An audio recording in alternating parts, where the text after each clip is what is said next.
Hey friends, welcome back.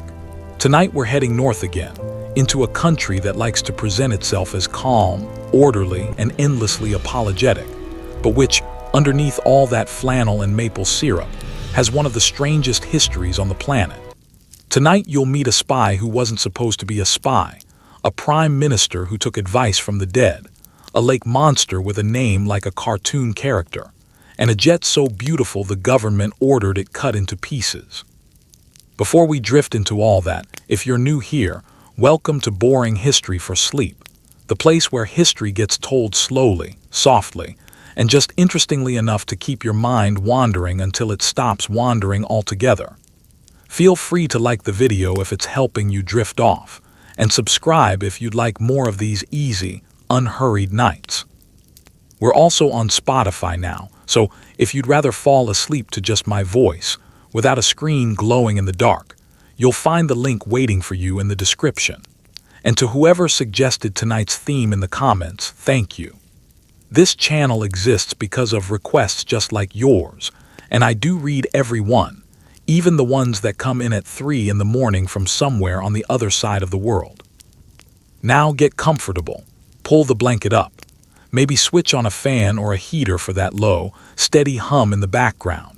Dim the lights if you haven't already, and let yourself settle in because tonight we're going to wander slowly through a country most people think they understand and discover that they really, really don't.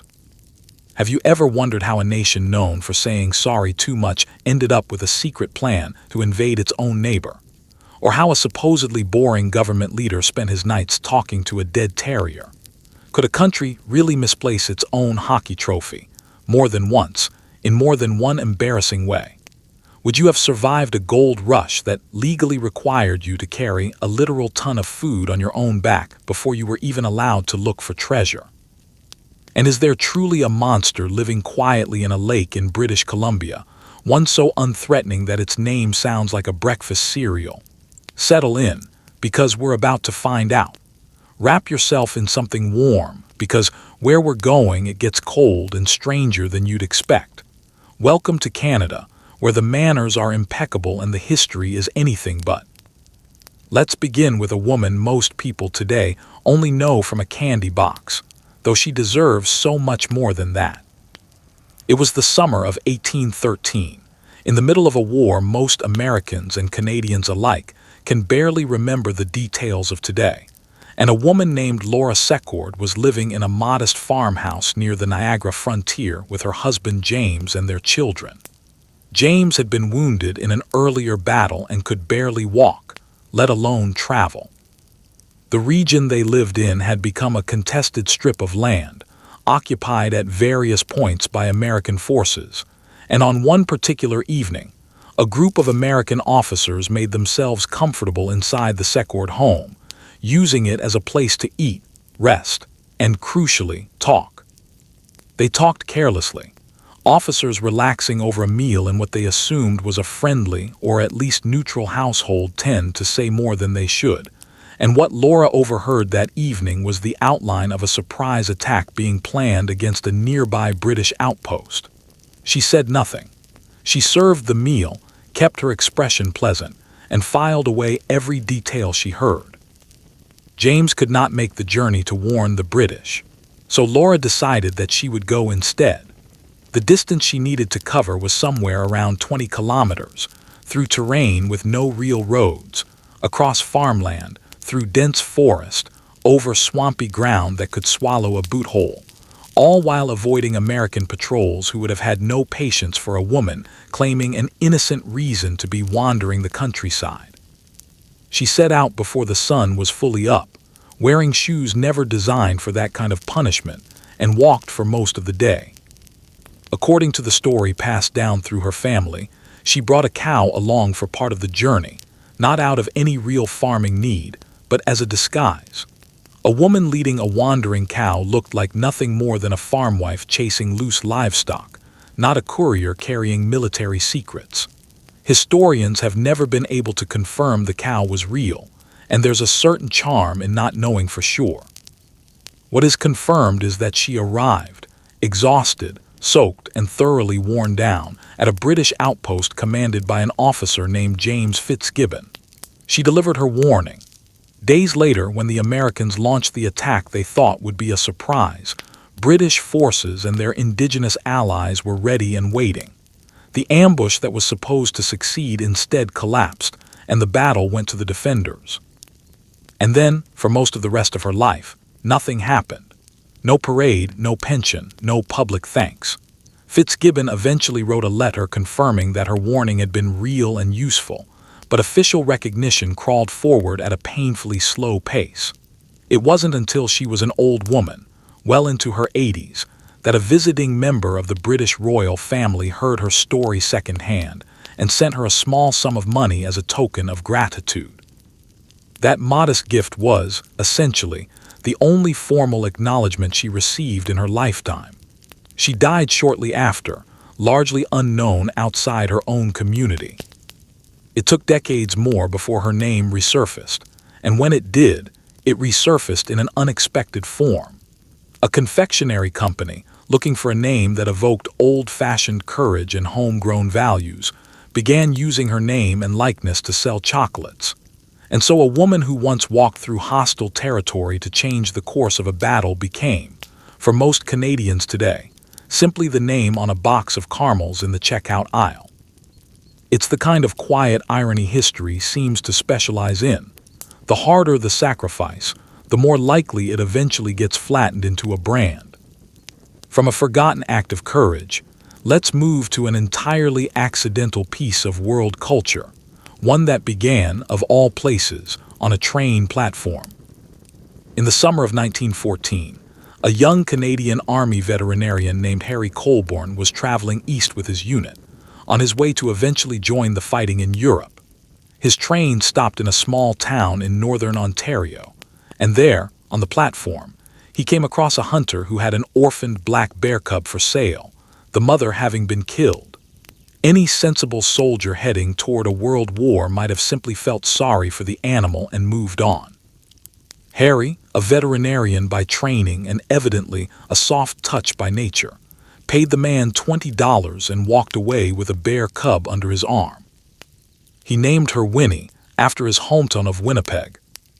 And from that point on, she effectively became a member of his regiment.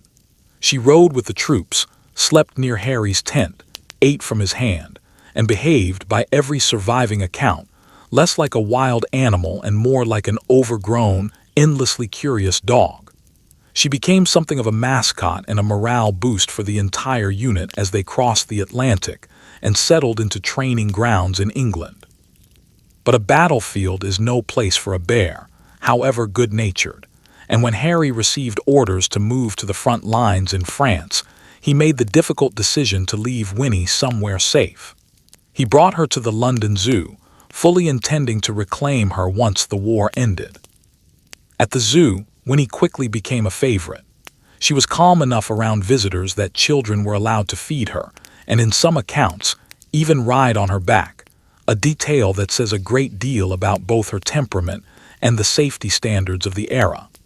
Among the children who visited regularly was a small boy named Christopher Robin, who adored the bear so completely that he renamed his own stuffed toy bear after her. His father, a writer named A. Milne, had a habit of turning his son's toys and small adventures into stories, and the rest is, quite literally, a piece of children's literature history. The soft, honey-obsessed, endearingly confused bear who would eventually be known to the entire world as Winnie the Pooh traces directly back to a real orphaned cub bought for $20 on a train platform in northern Ontario. Harry survived the war. When the time came to reclaim Winnie, he saw how happy she had become at the zoo, how loved she was by the public, and he made the quiet, generous choice to let her stay. She lived out the remainder of her life there, a Canadian black bear who became, without ever knowing it, one of the most famous animals in the history of storytelling. Let's shift now from something whimsical to something considerably colder and darker, out in the vast, unforgiving stretch of Canada's northern wilderness. In the winter of 1931, a quiet, unsociable man arrived in a remote part of the Northwest, calling himself Albert Johnson. He kept almost entirely to himself, paid for goods in cash, which was unusual for a drifter with no obvious income, and built a small, sturdy cabin along a river far from any real settlement. He might have simply been left alone, except that local trappers began noticing their trap lines had been tampered with, and when police went to ask him about it, he refused to even open his door. They returned later with a warrant. As an officer approached the cabin, Johnson answered not with words but with a gunshot through the wall, wounding the constable. What had been a minor dispute over trap lines instantly became something far more serious. Police returned in greater numbers and, after failing to draw him out, used dynamite to blow the cabin apart, fully expecting to find a body in the wreckage. They found nothing. Johnson had survived, slipped out during the chaos, and vanished into a landscape that, in the depths of an Arctic winter, offers almost no mercy to anyone, let alone a fugitive on foot. What followed became one of the largest manhunts the Canadian North had ever seen. Dozens of pursuers, dog sled teams, and eventually aircraft joined the search for a single man moving alone across hundreds of miles of frozen mountains and rivers, somehow managing to stay ahead of all of them. He was not simply lucky. He climbed a mountain range in the middle of a blizzard to shake his trail. He doubled back in his own snowshoe tracks to confuse anyone following him. He survived conditions that would have killed most experienced woodsmen within a single night. At one point during the chase, he shot and killed one of the officers pursuing him, raising both the stakes and the intensity of the hunt considerably. Eventually, out of sheer necessity, authorities did something that had never been done in a Canadian manhunt before. They brought in an aircraft, piloted by a well-known bush pilot, to track Johnson's footprints from above, essentially inventing an aerial surveillance method decades before anyone would think to call it that. The chase finally ended on the ice of a frozen river. Cornered at last, Johnson turned to fight and was killed in the resulting shootout. When his body was searched, investigators found a meaningful amount of cash and gold, but absolutely no identification. No letters, no papers, nothing that connected him to any known name, hometown, or history. Nobody in the region recognized him. Decades later, forensic investigators exhumed his remains, hoping modern science might finally reveal who he really was. It didn't. To this day, the man the papers called the Mad Trapper remains exactly what he was on the day he died. A stranger who appeared out of nowhere, survived 6 brutal weeks on the run from an entire manhunt, and disappeared into legend without ever telling a single soul his real name. Now let's step into the private, curtained-off world of one of Canada's most powerful men, a man the public thought they understood perfectly, and did not understand at all. William Lyon Mackenzie King served longer as Canada's Prime Minister than anyone else in the country's history, guiding the nation through the Great Depression and the Second World War. In public, he was the very picture of caution, careful, formal, a little dull, the kind of man who seemed to plan his sentences as carefully as his policies. He never married, kept extraordinarily detailed diaries, and radiated the quiet energy of someone who almost certainly organized his bookshelves by height. That public image, it turns out, was an extremely effective disguise. Behind closed doors, King was a devoted spiritualist who believed, with total sincerity, that he could communicate with the dead. He attended séances. He sat with mediums. He took part in sessions where he believed departed spirits were tapping out messages through a table. He was especially devoted to reaching his late mother, whom he had adored intensely, and he believed she continued to watch over him and guide his decisions from beyond death. His circle of invisible advisors didn't stop there. He believed he received counsel from long-deceased political figures, historical leaders, and various relatives who had passed on. And in one of the more oddly touching details of his private life, he was deeply attached to a series of Irish terriers he kept over the years, and when each one eventually died, He mourned them as he might have mourned a member of his own family, convinced that he could still sense their presence around him. Beyond the séances, King saw meaning in almost everything. If the hands of a clock happened to align in a certain way when he glanced at it, he took that as a sign. If he woke at a particular hour, it meant something. He read tea leaves, consulted crystal balls, and searched for hidden patterns in ordinary numbers the way other people search for their car keys. For King, reality was a constant, gentle stream of messages from somewhere beyond it, if only he paid close enough attention. Remarkably, almost none of this reached the public while he was alive. He governed with such careful, deliberate caution that voters saw only the boring, dependable bureaucrat. Colleagues occasionally caught hints or whispers, but the full scope of his private beliefs remained locked away in his diaries. It was only after his death, when historians gained access to those diaries, that the truth fully emerged. The dull, dependable man who had steered Canada through its most dangerous years had also spent countless private nights seeking approval from his dead mother and his dead dogs. It leaves behind a strange, quietly fascinating question to consider as you drift toward sleep tonight. How many of his carefully praised, historically significant decisions were shaped, even slightly, by a man staring into a crystal ball at midnight, waiting for a sign from the other side? We'll never know for certain. King kept that particular secret to the very end, though knowing what we now know about him, he probably assumed he'd simply continue the conversation from wherever he went next. Let's pause here for tonight's next chapter and travel toward something far sweeter and considerably more absurd.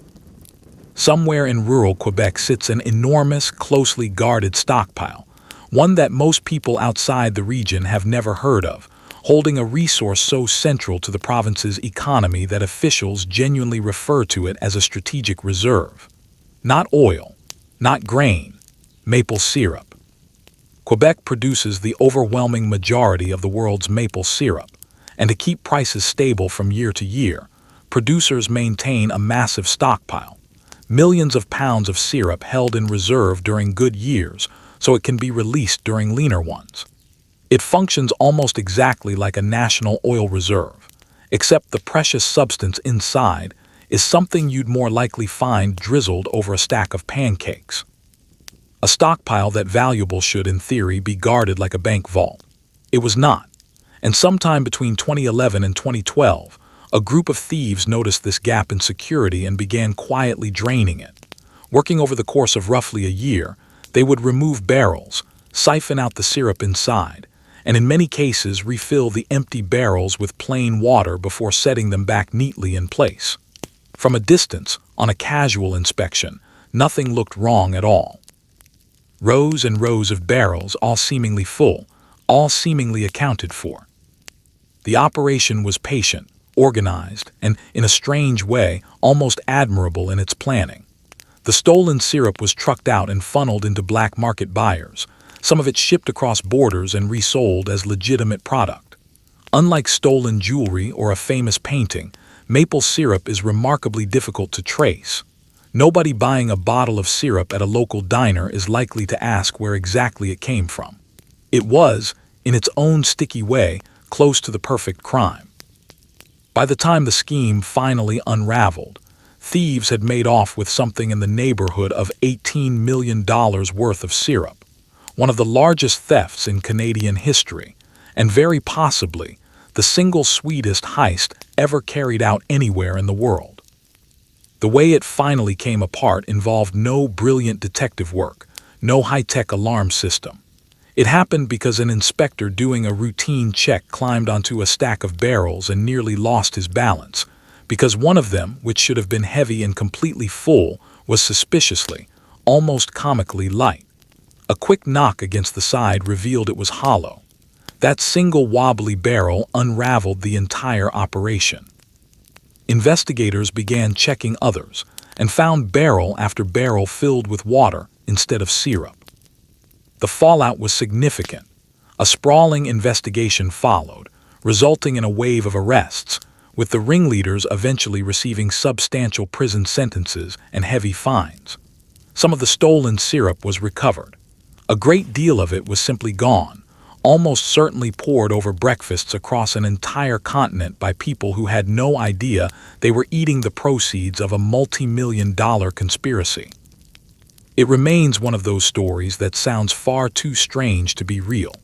A national reserve of pancake topping, a slow-motion inside job, barrels quietly refilled with water, and the whole scheme finally undone by one barrel that simply sounded wrong when tapped.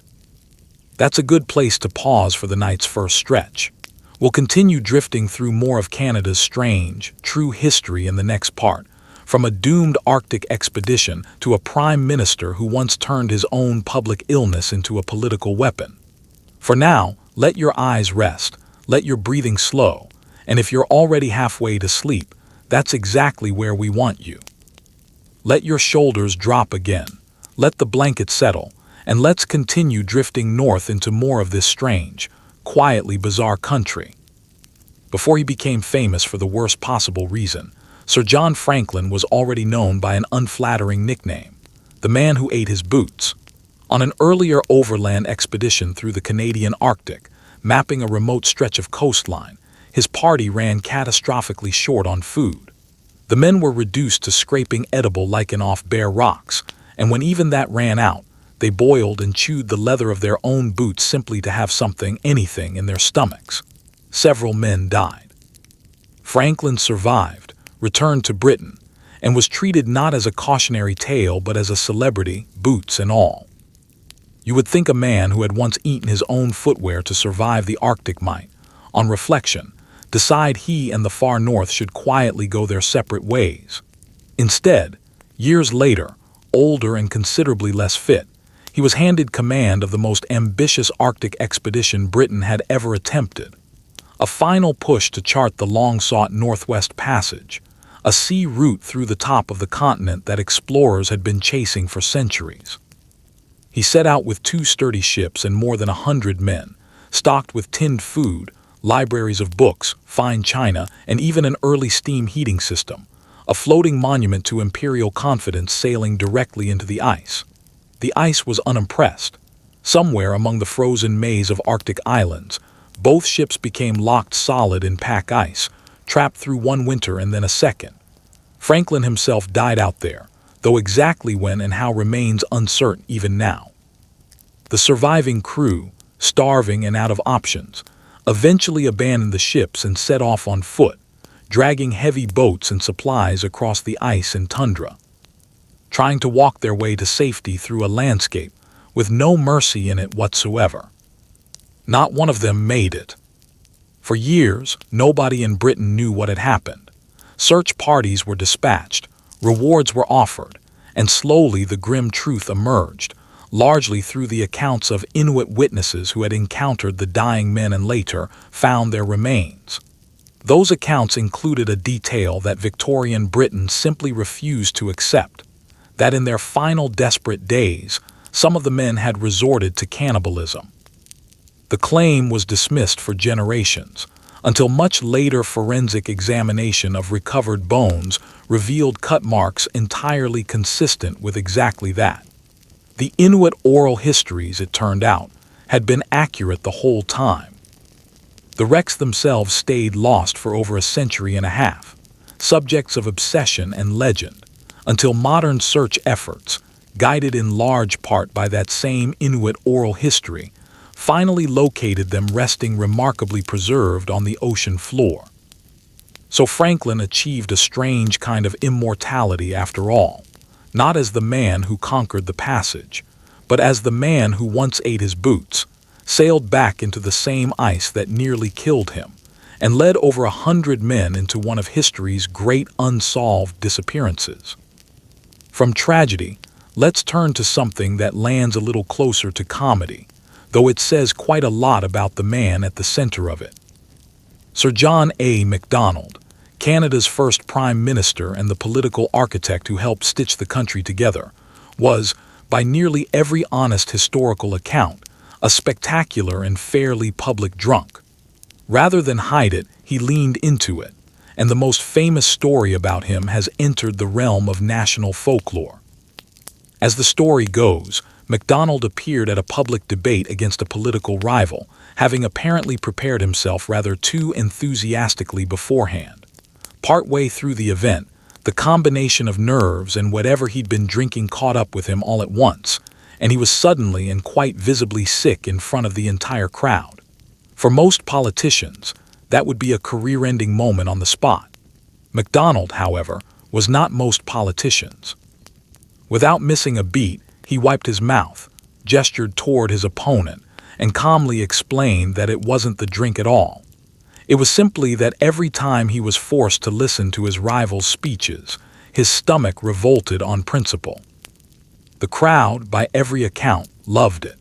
In a single quick-thinking moment, he had transformed public humiliation into a devastating insult aimed squarely at his opponent, and turned his own sickness into the punchline of the night. Whether every detail of the story has been polished with age is hard to say for certain. Legends have a way of improving over time, but it fits the man so perfectly that it became part of national mythology regardless.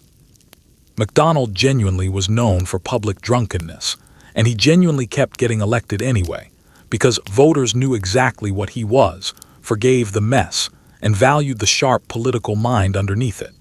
It's oddly refreshing in a way.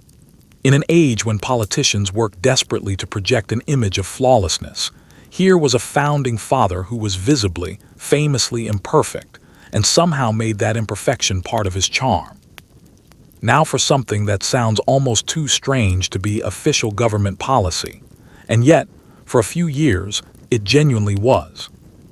In the 1920s, a senior Canadian military planner drew up a detailed, entirely serious proposal for how Canada should invade the United States if relations between the two countries ever collapsed into war. Officially filed as Defense Scheme Number 1, the plan called for small, fast-moving Canadian columns to race across the border immediately at the first sign of tension, seizing American towns and cities before Washington had time to fully mobilize its far larger military. The goal was never actually to conquer the United States, which would have been absurd given the difference in size and industrial power between the two nations. The real goal was delay. Strike first, cause enough disruption and confusion to slow an American response, and buy time for the British Empire to cross the Atlantic and come to Canada's aid. It was less a plan to win a war and more a plan to survive the opening days of one, a preemptive jab followed by a strategic retreat. The officer behind it didn't simply sketch the idea and file it away. He personally traveled into the United States on quiet reconnaissance trips, posing as an ordinary tourist while studying roads, bridges, and towns, quietly gathering exactly the kind of information his hypothetical invasion columns would need. For a few years, this genuinely existed as real Canadian military thinking. A country known internationally for its politeness and mild manners had, tucked away in a filing cabinet, a working blueprint for storming across the border and seizing American cities by surprise. Eventually, as tensions with the United States faded and the idea of an American invasion started to seem thoroughly unrealistic, the plan was quietly shelved and ultimately abandoned. Interestingly, American military planners had apparently kept their own theoretical plan for invading Canada around the same period, so at least the awkwardness in the end turned out to be mutual. Sticking with the military for a moment, let's talk about one of the strangest procurement decisions in Canadian wartime history: a shovel with a hole in it. During the First World War, Canada's Minister of Militia, a man named Sam Hughes, became personally convinced he had solved two battlefield problems with a single invention. Soldiers needed to dig trenches. Soldiers also needed protection from enemy fire. Why not combine both needs into one clever tool? Take a sturdy metal shovel blade, cut a hole near the top, and now a soldier could dig with it. Then flip it upright, rest his rifle barrel through the hole, and use the blade as a bulletproof shield. On paper, it sounded almost brilliant. In practice, it failed spectacularly at both of its jobs. To be even remotely resistant to rifle fire, the blade needed to be made of fairly thick metal, which made the whole tool heavy and awkward to carry over long distances. And when it was actually tested against real gunfire, the metal proved nowhere near thick enough anyway. Bullets punched straight through it. So it failed as a shield. Then there was the hole itself, which, as anyone who has ever used a shovel could have predicted, made it a genuinely terrible digging tool. Dirt simply sifted back out through the gap as fast as a soldier could scoop it in. So it failed as a shovel too. Despite all of this, tens of thousands of these shovels were manufactured and shipped overseas to equip Canadian troops. The soldiers, being practical people who valued their own safety, took one look, quietly set them aside, and refused to use them for their intended purpose.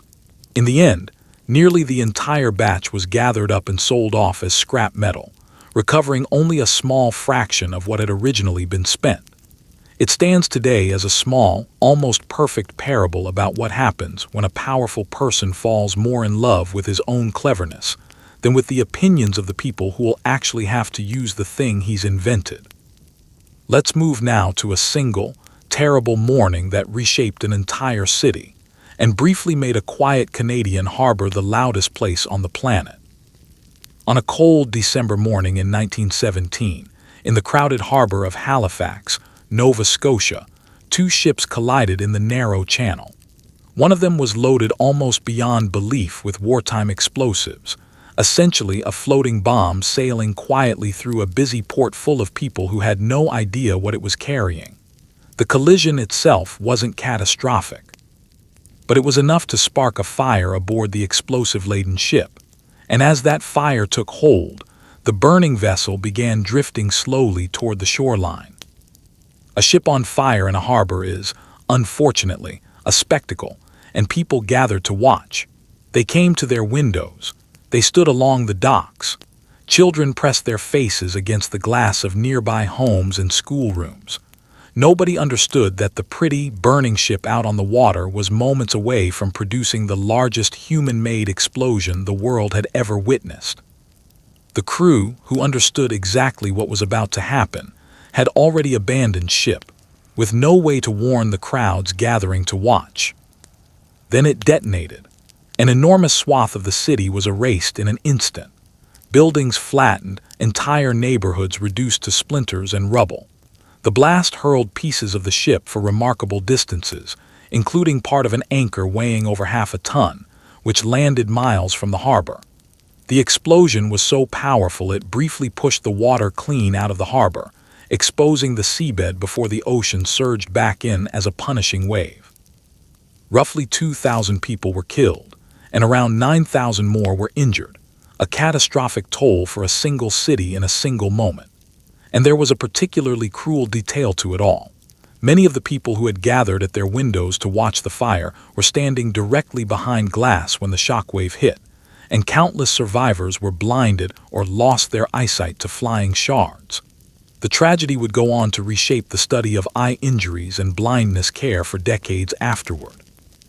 As if the devastation weren't enough, a blizzard swept into the region the very next day, burying the shattered city in snow and severely hampering rescue efforts. The Halifax explosion held the grim distinction of being the largest human-made explosion in history, right up until the arrival of nuclear weapons decades later. No enemy attack, no deliberate act of war, just two ships and a moment of miscommunication in a narrow channel, briefly unleashing a force the world wouldn't see matched again, until it built weapons specifically designed for exactly that purpose. Let's ease away from tragedy now, and towards something that sounds almost too strange to have been a real legal debate, because it absolutely was one. Until 1929, women in Canada were not, in the formal legal sense of the word, considered persons. That single, oddly specific legal term happened to be exactly what determined who could be appointed to the country's Senate, and for decades, the men in power interpreted it in a way that conveniently excluded half the population from consideration entirely. At the center of the eventual challenge was a woman named Emily Murphy, the first female magistrate anywhere in the British Empire. On her very first day presiding over a courtroom, a lawyer stood up and objected that she had no legal standing to be a judge at all, because as a woman, she wasn't legally a person, and therefore any ruling she made was meaningless. Murphy did not take this quietly. She gathered 4 equally determined women, and together the 5 of them petitioned to have the question sent to the country's highest court for a definitive ruling. Did the word persons include women? In 1928, Canada's Supreme Court delivered its answer, and the answer unanimously was no. On paper, in writing, in the 20th century, the country's top judges had formally ruled that women did not qualify as persons under that clause. The 5 women refused to accept the ruling as final. At the time, Canada could still appeal its most significant legal questions to an even higher court across the ocean in Britain, and that's exactly what they did. In 1929, the ruling was overturned. The British judges concluded that of course women were persons, describing the previous exclusion as a relic of a more barbarous age, and comparing the Constitution to a living tree meant to grow and adapt rather than remain frozen in old prejudices. In a final, quietly ironic twist, Emily Murphy herself never did receive the Senate seat her efforts had helped make possible for other women. Today, the 5 women are honored with statues and remembered as pioneers who forced open a door that never should have been locked in the first place. But sit with the strangeness of it for a moment as you drift toward sleep. Within living memory of some people's own grandparents, it was an open legal question, argued solemnly by robed judges on 2 separate continents, whether a woman counted as a person at all. Settle in again, let your breathing slow, and let's continue drifting through this strange, quietly wild country. When the United States banned alcohol in the 1920s, it created an enormous, aching national thirst, and right next door sat Canada, perfectly willing to help, for a reasonable price. Here's the beautifully convenient part of the arrangement. While a few Canadian provinces had flirted with their own versions of prohibition, most of that had faded by the time America's ban took hold. And crucially, Canadian distilleries remained entirely free to keep producing liquor legally. Canadian law was mainly concerned with whether alcohol was made and sold properly at home. What happened to it after it crossed the border was, officially, not Canada's problem. So distilleries hummed along, cheerfully manufacturing oceans of whiskey that everyone involved knew perfectly well was destined to be smuggled south. Along the coasts, ships loaded with liquor would anchor just outside American waters, forming floating supply points where smaller, faster boats would slip out under cover of darkness, load up, and race back to shore. Inland, the crossing points became the stuff of legend, none more famous than the narrow river separating Windsor, Ontario, from Detroit. In summer, small boats darted across constantly. In winter, when the river froze solid, smugglers simply drove cars packed with bottles straight across the ice, a shortcut that worked wonderfully right up until the ice proved thinner than hoped, sending vehicle, driver, and a small fortune in whiskey straight to the bottom. The money involved was staggering, drawing in everyone from small-time opportunists to serious organized crime, and a number of the fortunes quietly built during this era belonged to families whose company names would later become perfectly respectable, world-famous liquor brands sold openly on store shelves, the smuggling chapter politely tucked out of public memory. For roughly a decade, the world's longest undefended border quietly became one of the busiest black markets on the continent, until the United States finally admitted defeat, repealed its own ban, and instantly evaporated the entire lucrative arrangement. For that one strange, thirsty decade, though, the quiet country to the north had served, with a completely straight face, as America's after-hours liquor cabinet.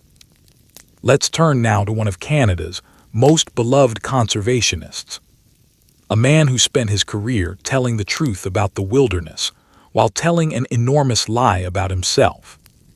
For years, a soft-spoken figure known as Grey Owl toured Canada and Britain, dressed in buckskin, keeping tame beavers and pleading passionately for the protection of the wild places he clearly loved. Audiences adored him.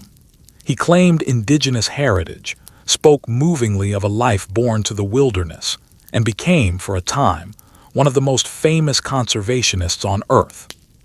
There was just one enormous problem. He was, in reality, an Englishman named Archibald Bellany, born in a quiet seaside English town, who had essentially invented his entire identity from nothing. As a boy, Archie had been raised largely by his aunts and had developed an intense, romanticized fascination with North American wilderness and indigenous life, the kind of fascination most children eventually outgrow. He did not outgrow it. As a teenager, he crossed the Atlantic to Canada determined to live the life he had only ever read about, and to his credit, he genuinely threw himself into it, learning to trap, paddle a canoe, and spending real time among Ojibwe communities, picking up authentic wilderness skills the hard way. But at some point, simply learning about the culture stopped being enough for him.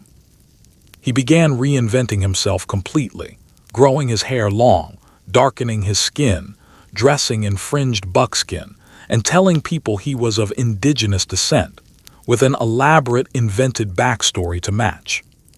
His transformation deepened after he met a young indigenous woman who profoundly changed his outlook on the natural world, turning him away from trapping and toward protecting the animals he had once hunted.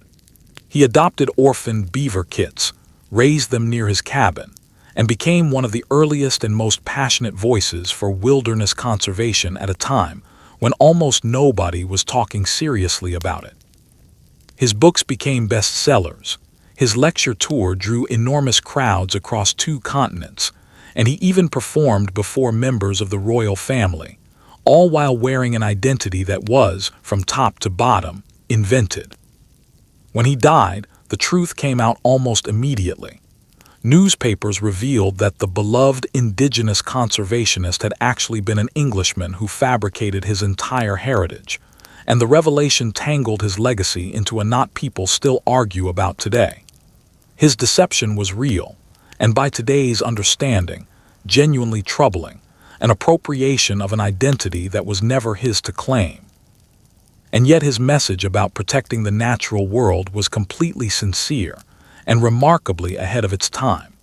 He was a fraud whose fakery happened to serve a cause that turned out to be entirely, urgently true, which leaves behind a strange question worth sitting with as you drift toward sleep.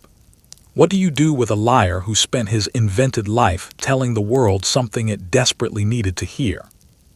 Now for a story that starts as a medical miracle and quietly turns into something considerably sadder.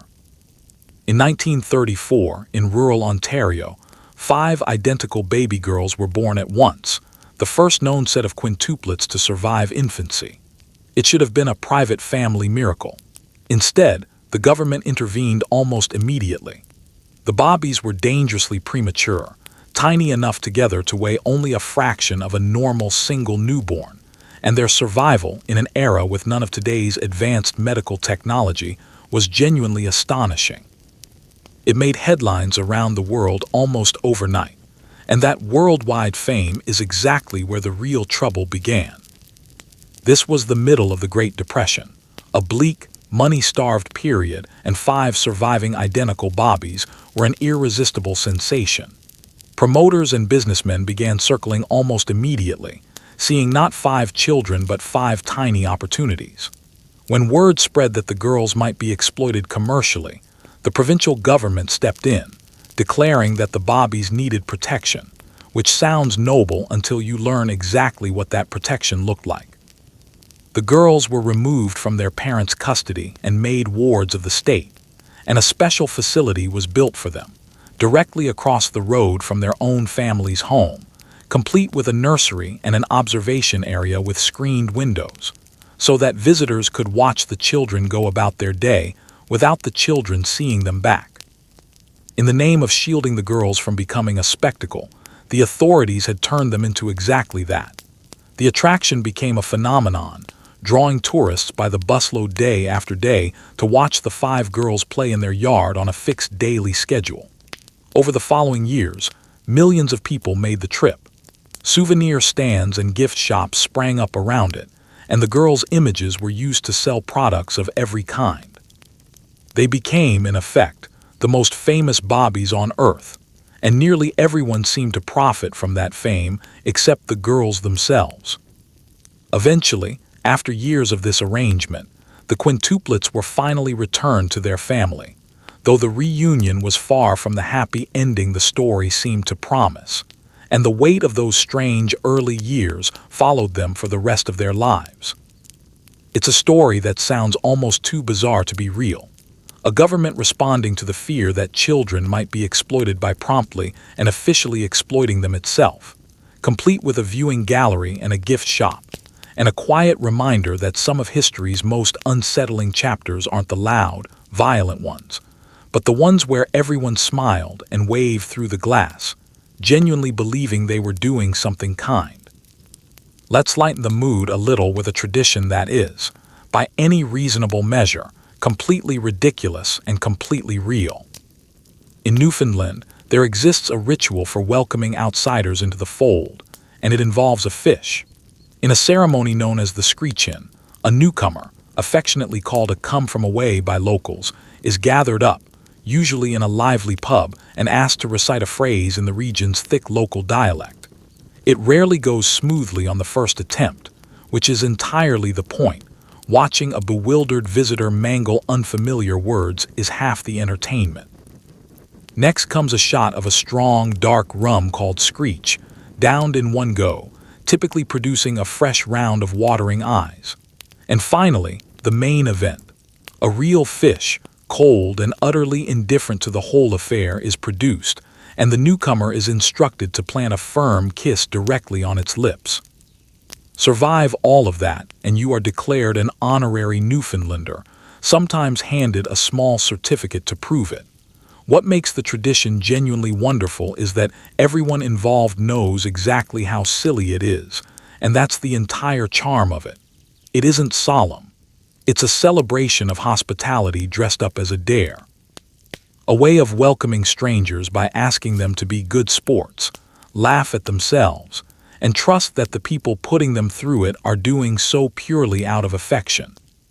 From a fish-kissing tradition, let's move to a small island with a very expensive, very stubborn obsession. Off the coast of Nova Scotia sits Oak Island, an unremarkable little strip of land that has drawn treasure hunters for well over 2 centuries, all convinced that something priceless lies buried far beneath its surface. The legend supposedly began in the late 1700s, when a young man exploring the island noticed a circular depression in the ground beneath an old tree, as though the earth there had once been dug up and refilled. Rumors of pirate treasure buried along the coast were common at the time, so he and a few friends began digging. What they found only deepened the mystery. A few feet down, a deliberately placed layer of logs. They cleared it, dug further, and found another layer, and then another.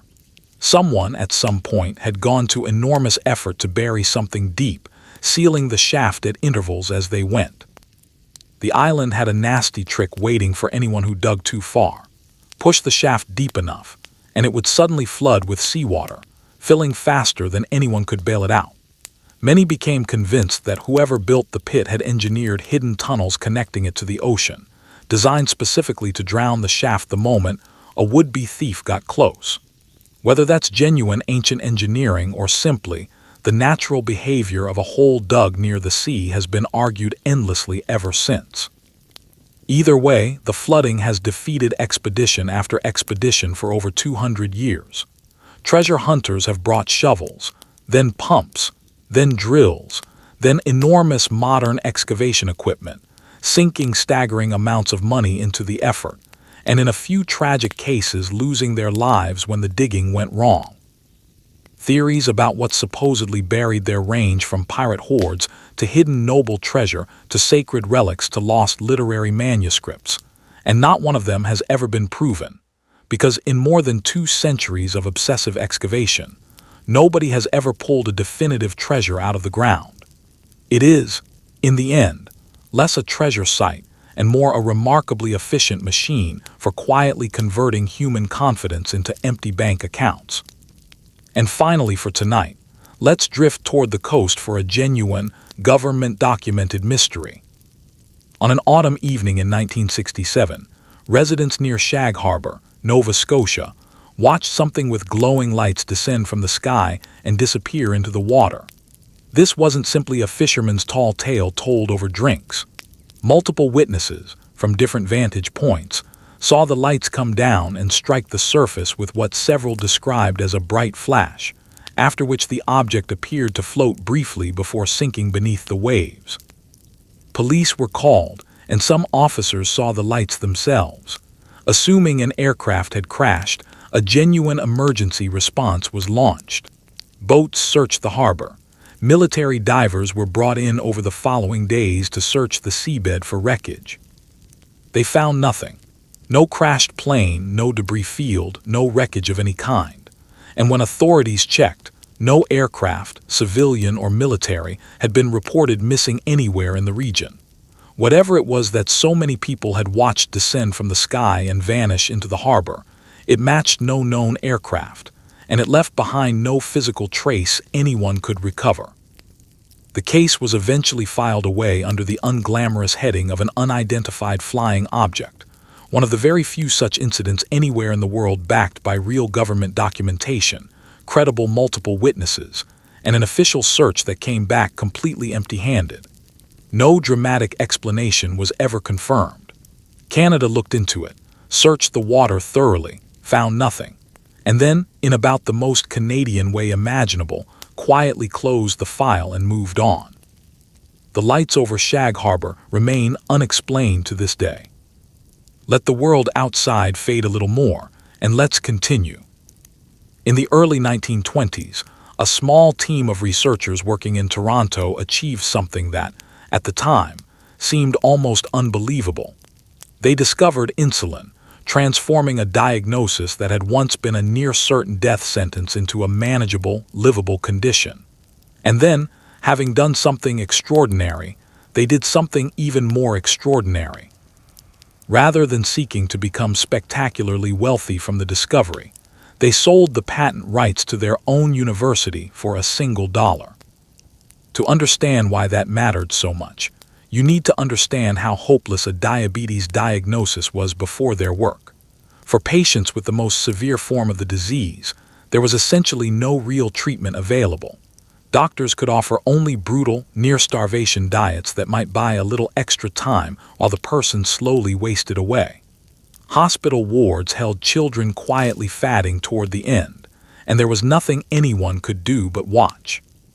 Working through punishing stretches of long nights and repeated failed trials, the Toronto team eventually managed to isolate and purify the substance the body needs to regulate blood sugar, the very thing missing in these patients. Proving it could actually save a life came down to a dying teenage boy, wasted nearly to nothing by the disease. They administered their new extract, and it worked. The boy who had been fatting away began to recover, the kind of result that turns quiet laboratory work into permanent medical history. Word spread fast, and suddenly what had seemed impossible was real. Diabetes, once a great and reliable killer, could now be managed. And here is the moment where nearly anyone in their position would have cashed in. The team held rights to one of the most valuable medical discoveries imaginable, a treatment millions of people around the world would need repeatedly for the rest of their lives. Instead, they took out a patent specifically to protect the discovery from being seized or produced unsafely by others, and then handed that patent to their university for a single symbolic $1. Their reasoning was simple. A discovery capable of saving so many lives shouldn't become a source of personal profit. It belonged, they felt, to everyone who needed it. It's a story so decent it almost strains belief, and it lands with a particularly sharp irony today, in a world where that same essential medicine can now carry a price steep enough to frighten the very patients who depend on it to survive. The people who discovered it wanted it to belong to the whole world. It's worth wondering, quietly, what they'd make of how the world has priced it since. Let's shift now to something considerably less noble and considerably more entertaining: the surprisingly undignified history of the Stanley Cup.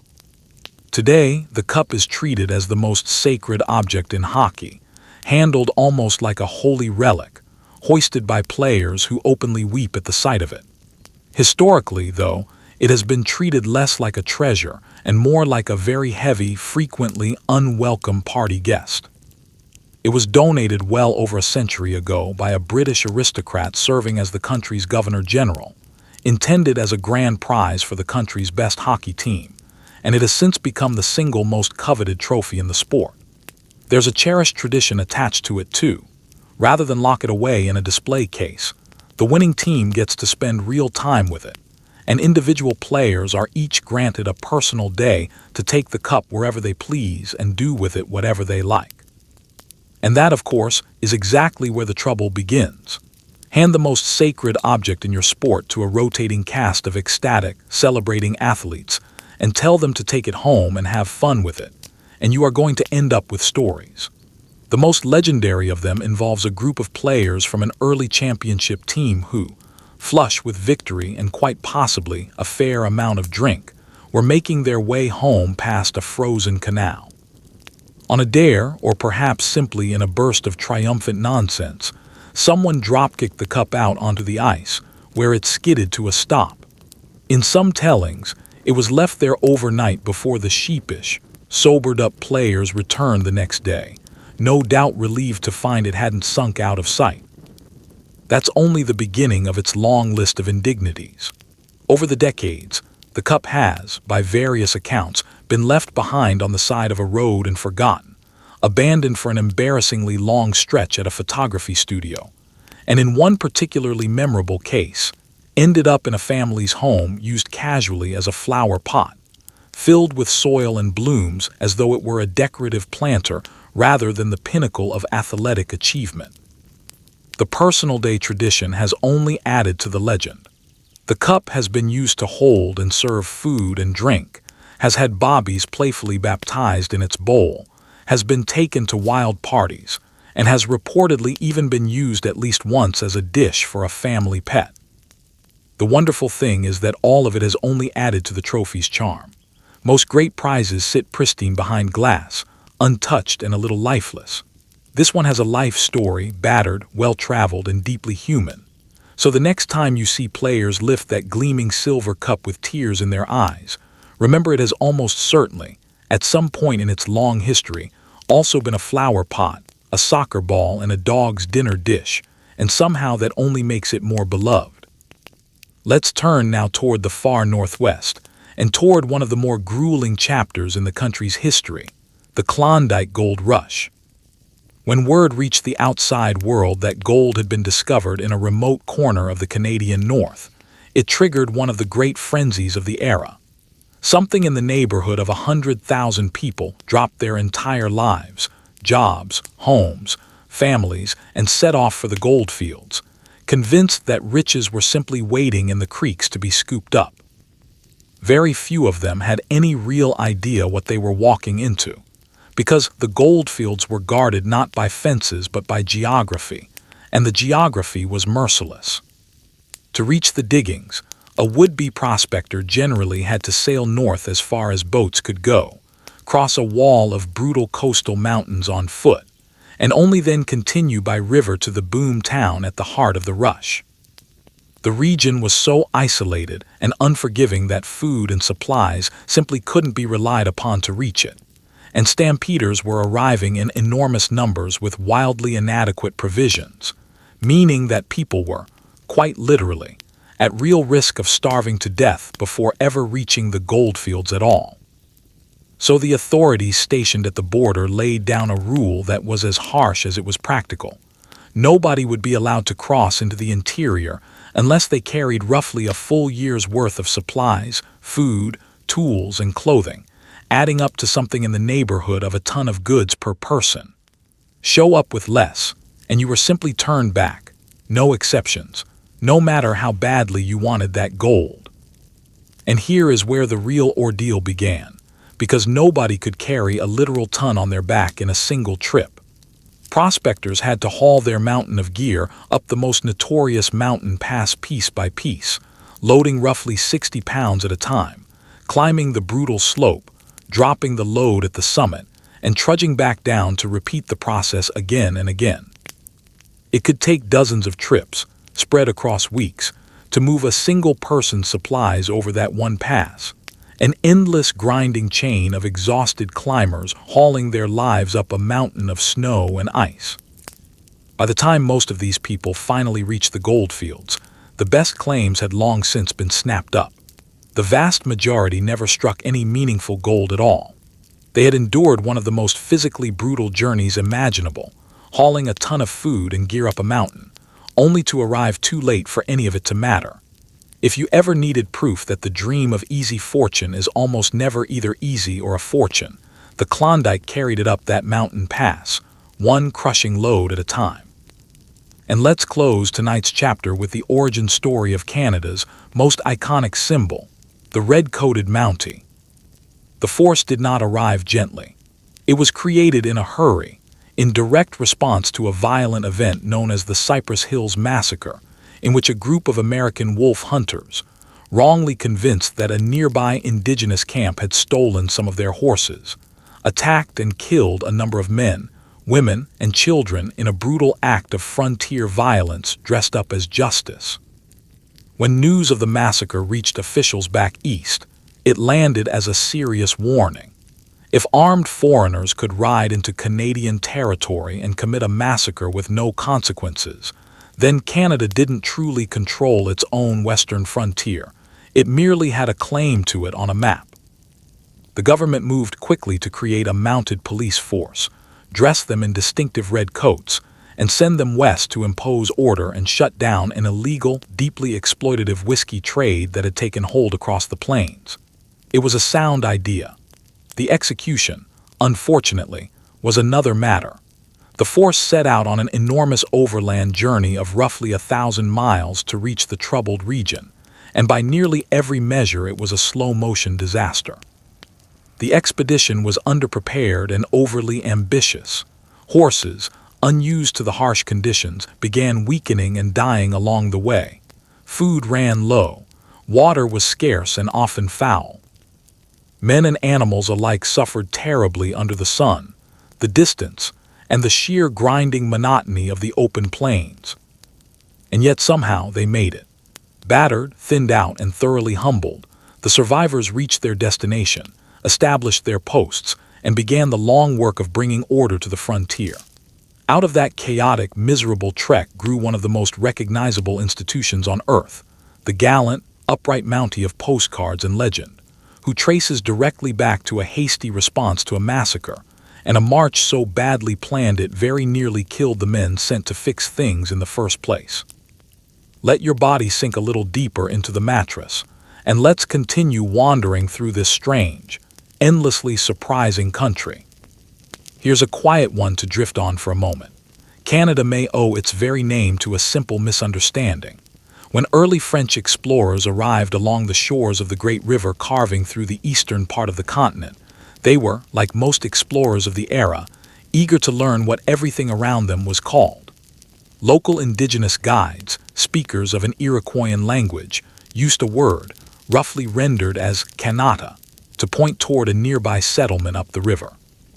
In their language, the word simply meant a village, or a cluster of dwellings, nothing more dramatic than that.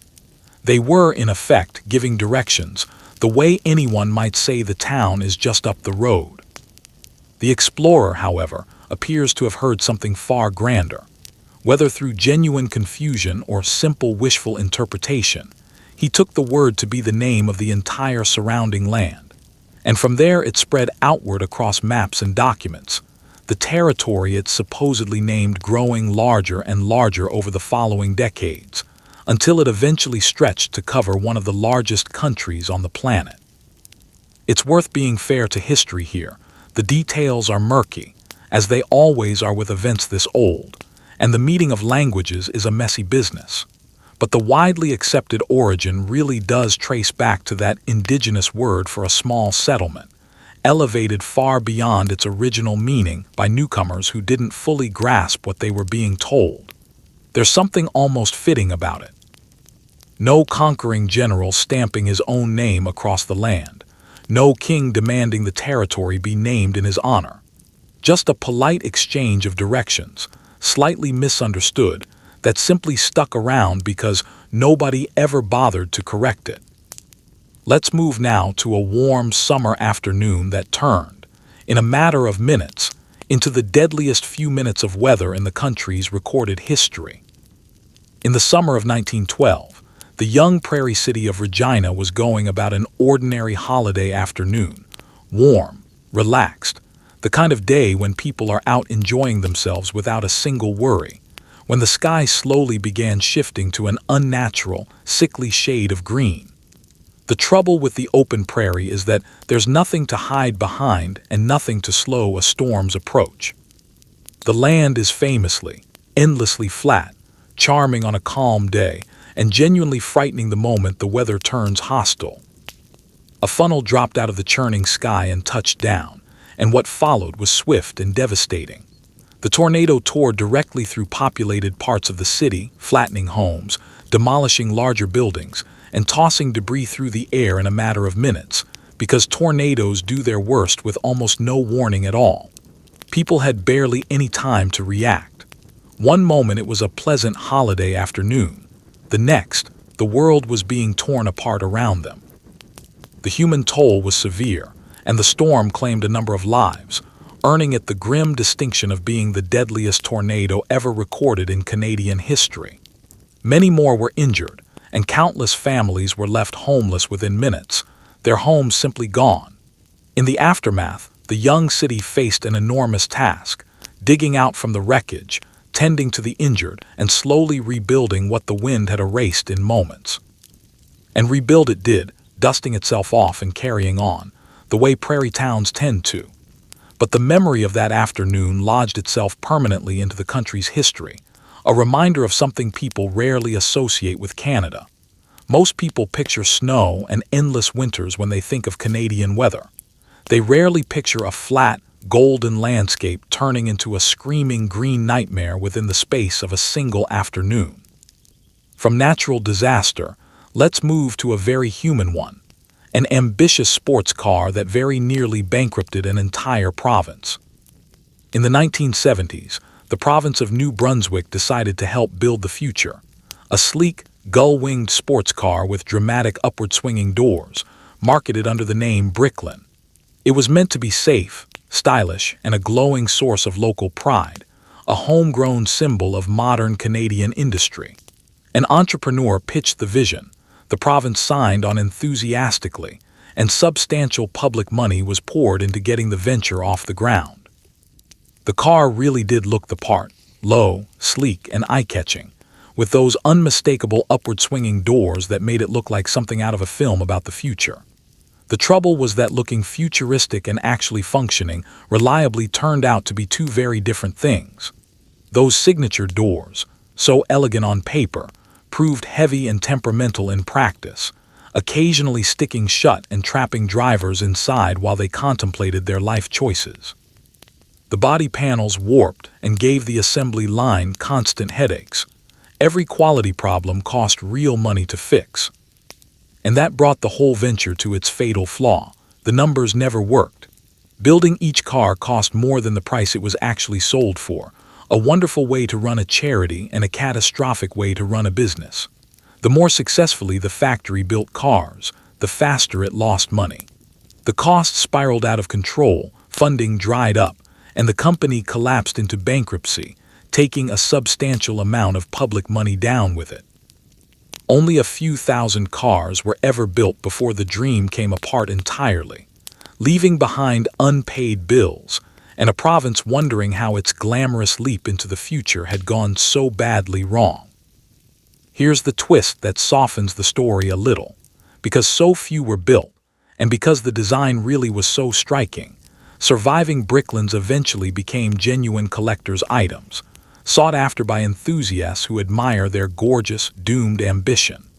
The car that helped bankrupt a province eventually found its own strange kind of redemption, a reminder that sometimes the boldest dreams are the ones that fall apart most beautifully. Let's turn now to a strange chapter of the Second World War, one born out of a country trying, and largely failing, to please everyone at once. Conscription was a deeply, painfully divisive issue in wartime Canada, one capable of tearing the country apart at home, even as it tried to fight a war abroad.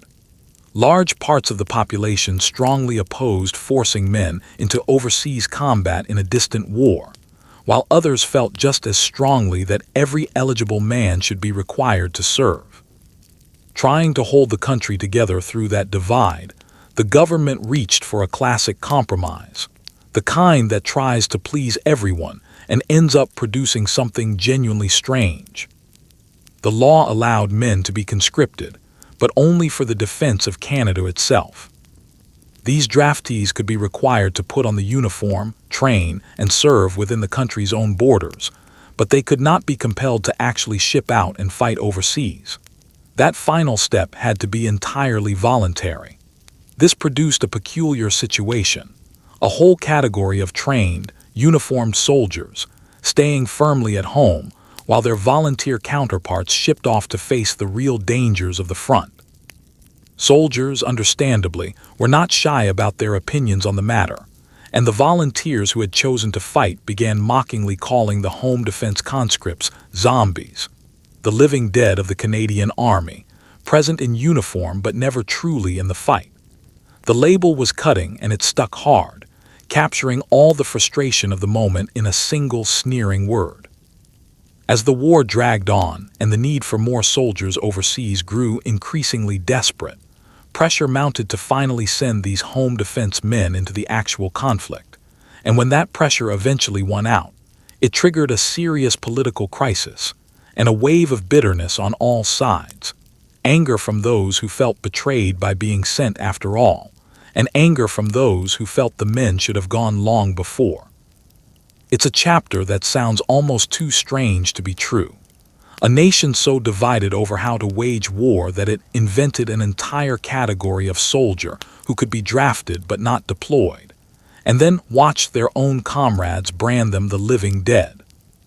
Let's ease back into gentler territory, out to a lonely sliver of sand far out in the Atlantic, where something genuinely magical has been quietly happening for centuries. Off the coast of Nova Scotia lies Sable Island, a thin crescent of dune and grass wrapped almost constantly in fog, surrounded by treacherous waters that have claimed countless ships over the centuries. It has no trees, no real shelter, nothing but shifting sand, tough grass, and the relentless push of wind and waves. And running across it, almost impossibly, are hundreds of wild horses. Nobody is entirely certain how the very first horses arrived there centuries ago. The story is wrapped in old, hazy accounts of ships and settlers and animals left behind. But however they got there, they didn't simply survive. They took root. Left entirely to their own devices, with no humans managing them and no predators hunting them, the horses went wild and have remained wild ever since, generation after generation. Life on the island is far from gentle. These aren't pampered horses in a cozy stable. They endure howling Atlantic storms with nothing to hide behind, dig through harsh terrain for tough grasses, and drink from small freshwater pools collected among the dunes, all while the wind never really stops. For a while, there were people who wanted to round the horses up or put them to human use, treating them as a resource rather than a wonder. Over time, that sentiment shifted decisively, and strong protections were eventually put in place. Today the horses are left entirely alone, watched from a respectful distance, cherished as a national treasure. Picture it as you drift toward sleep tonight. A thin ribbon of sand adrift in a vast gray ocean, fog rolling over the dunes, and there, manes streaming in the wind, a herd of wild horses moving freely across the sand, owing nothing to anyone in a place that should have been far too harsh for anything at all to survive. And since we're already near the water, let's meet Canada's own resident lake monster, a distant cousin of a certain more famous Scottish creature, though considerably less menacing by name. In the deep, cold waters of Okanagan Lake in British Columbia, people have reported sightings for well over a century of a long, serpentine creature gliding beneath the surface. It's known as Agapogo, a name that sounds rather less like a terrifying beast and more like a discontinued serial mascot. Long before tourists and cameras ever arrived, indigenous stories told of a powerful spirit associated with the lake, respected and feared, a serious part of the region's spiritual landscape rather than a cute novelty invented for postcards. Over the years, sightings piled up from settlers, travelers, and eventually tourists, witnesses describing a long, dark shape moving through the water, humps breaking the surface, something large cutting across the lake before disappearing beneath it. No one has ever produced definitive proof. Skeptics point to floating logs, boat wakes, large fish, or simply the mind's habit of turning ambiguous shapes into something meaningful, and any of these could plausibly explain a great many of the reported sightings. But the legend endures anyway, and that's really the charm of it. A beloved local icon, a source of tourism and gentle folklore, mysterious enough to keep people watching the water a little longer than they otherwise might, and friendly enough to put on a highway sign. Whether there's truly anything down there or not almost doesn't matter. Picture that long, dark lake tonight, its surface rippling gently in the breeze, and somewhere out in the deep water, a legend that has spent more than a century quietly declining to be caught on camera. Let's turn now to a spring in 1919, when an entire major city simply, deliberately switched itself off. Tens of thousands of workers in Winnipeg walked off the job all at once, in what became one of the largest general strikes in history. Factories fell silent. Streetcars stopped mid-route. Deliveries halted entirely, the whole machinery of a modern city grinding to a complete standstill. It began with disputes over wages and the right to bargain collectively, but grew rapidly into something far larger. A remarkable show of solidarity as workers across countless trades and industries decided to walk out together in sympathy with one another. The scale of it was staggering, and the effect was genuinely surreal. A bustling city runs on an enormous amount of invisible labor, most of it unnoticed until it simply stops. When workers walked out together, that invisible machinery seized up all at once, and the city didn't riot in the early days. It simply went quiet, brought to a standstill not by an army or a disaster, but by the collective decision of ordinary people to stop working. It was a stunning demonstration of just how much power rests in the hands of the people who keep everything running, and it terrified those in positions of authority, who viewed the strike as a dangerous threat to order. As weeks dragged on, the standoff hardened, and tension finally exploded on a day remembered ever after as Bloody Saturday, when a confrontation in the streets turned violent, leaving casualties behind. In the aftermath, the strike was broken and workers eventually returned to their jobs without winning their immediate demands. But the events in Winnipeg burned themselves permanently into the country's memory, shaping its labor movement and its politics for decades afterward. A reminder that sometimes the most powerful thing a community can do is, together, simply stop. In the 1950s, Canada built something that genuinely stunned the aviation world, a sleek, supersonic interceptor jet known as the Avro Arrow. It was fast, strikingly beautiful, and years ahead of anything else in the sky at the time, a real source of national pride for a country that wasn't typically thought of as an aerospace power.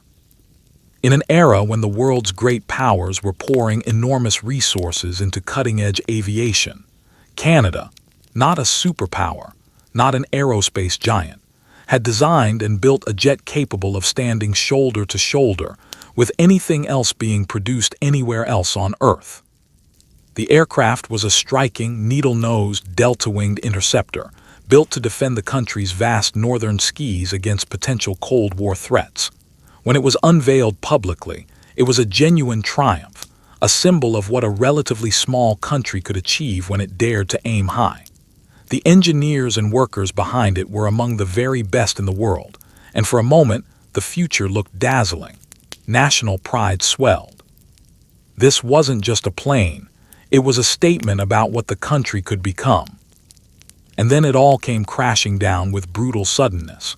The program was enormously expensive, the strategic landscape was shifting, and the government of the day made the fateful decision to cancel it entirely. That alone might have been a defensible, if painful, budgetary choice. What happened next is the part that has haunted the national memory ever since. The cancellation order didn't simply stop future work, it called for the near-total destruction of everything already built. Completed aircraft, some of them capable of flight, were cut into pieces. Tooling was destroyed. Plans and models were scrapped. In a matter of weeks, one of the country's proudest technological achievements was systematically dismantled and erased, as though the entire goal were to leave no trace it had ever existed. The human toll was immediate. Thousands of highly skilled workers lost their jobs overnight, and many of the brilliant engineers behind the project, suddenly unemployed at home, were quickly recruited by aerospace programs in other countries, where they went on to contribute to some of the most famous achievements in aviation and space exploration elsewhere. Canada had trained a generation of aviation talent, and then, in a single stroke, handed it away to the rest of the world. To this day, the fate of the Avro Aero remains one of the great sore spots of Canadian history, a source of endless debate and lingering what-ifs. Was it a sensible, if brutal, financial decision, or a genuine act of national self-sabotage? People still argue passionately on both sides, though nearly everyone agrees on the tragedy of the destruction itself. Picture it tonight as you drift off. A beautiful, doomed jet built with genuine national pride, and then cut to pieces, flying now only in the imagination of a country that never quite got over losing it. And for our very last story tonight, something small, mildly irritating, and quietly world-changing. A Canadian engineer named Sanford Fleming once missed a train. According to the story, the printed schedule he was relying on used confusing local time, the kind of small, everyday frustration most of us simply grumble about and move past. Fleming, being an engineer with an unusually ambitious mind, didn't just grumble. He looked at his own irritation and concluded that the real problem wasn't the train, or the station, or even himself. It was the entire disorganized way the world kept time. To understand why this mattered so much, you have to picture how chaotic timekeeping used to be. For most of history, time was a strictly local affair, each town setting its own clocks by the position of the sun overhead.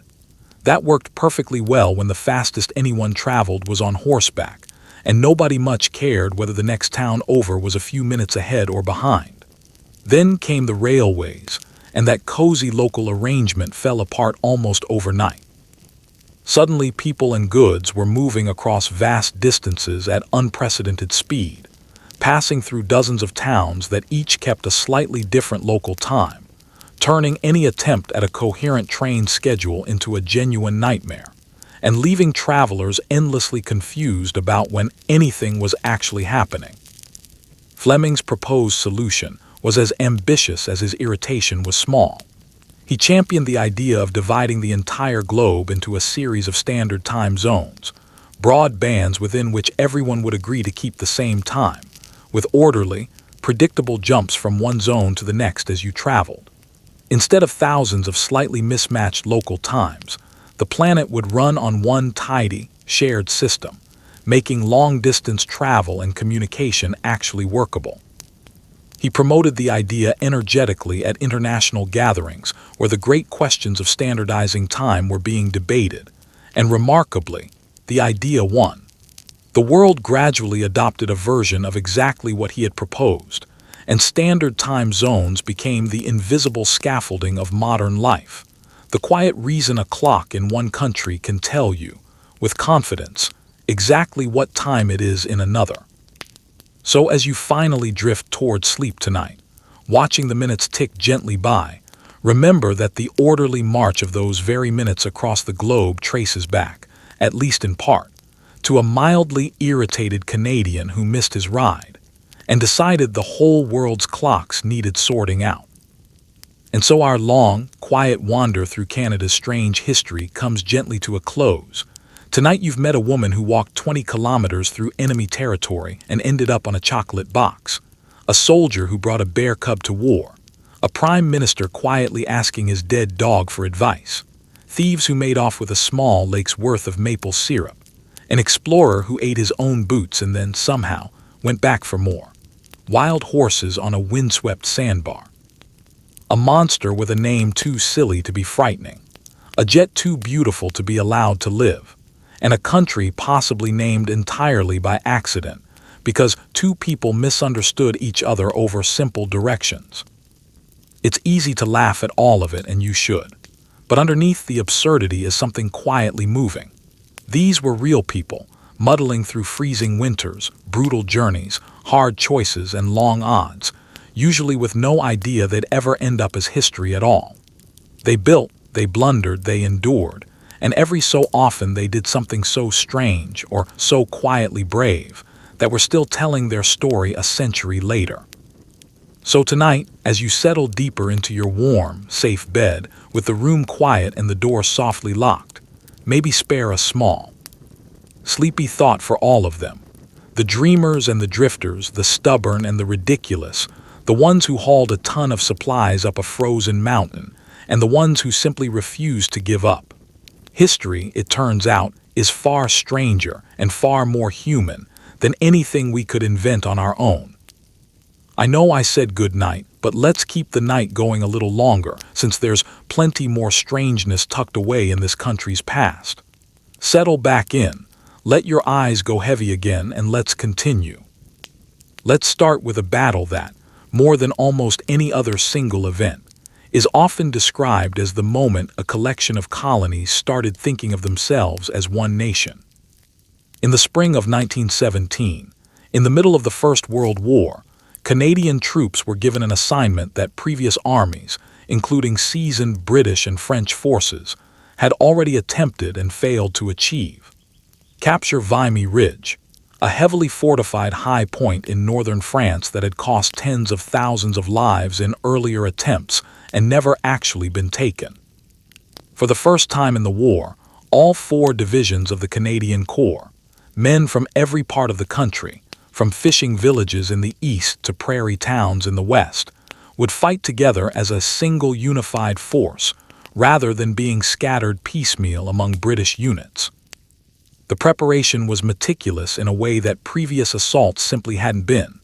Soldiers were shown detailed scale models of the ridge and the German trench systems, and officers walked them through exactly what they would encounter, yard by yard, well before a single shot was fired. Tunnels were dug beneath no man's land so troops could move into position without being exposed to enemy fire. Artillery crews developed a technique that came to be called the creeping barrage, a wall of shellfire that advanced just ahead of the infantry at a carefully timed pace, forcing the German defenders to stay pinned in their shelters until Canadian soldiers were nearly on top of them. On the morning of the assault, in freezing sleet and wind, the attack began precisely on schedule.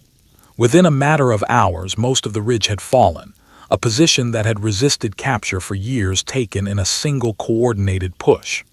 The cost was still severe. Thousands of Canadian soldiers were killed or wounded in the fighting, but the victory was total, and it was entirely Canada's own. For a country that had entered the war as a collection of separate provinces, still deeply tied to British identity, the shared experience of planning, fighting, and winning that battle together became something the nation would return to again and again as a defining moment, a sense that this was the point at which Canadians began to see themselves, distinctly, as Canadians. A towering white memorial now stands on the ridge itself in France, and to this day, the ground surrounding it technically belongs to Canada, gifted permanently by France in recognition of what happened there. From the trenches of France, let's drift toward the far more peaceful and far stranger story of a man who became one of the most celebrated flying aces of the entire war, and whose survival seemed to defy the odds at every turn.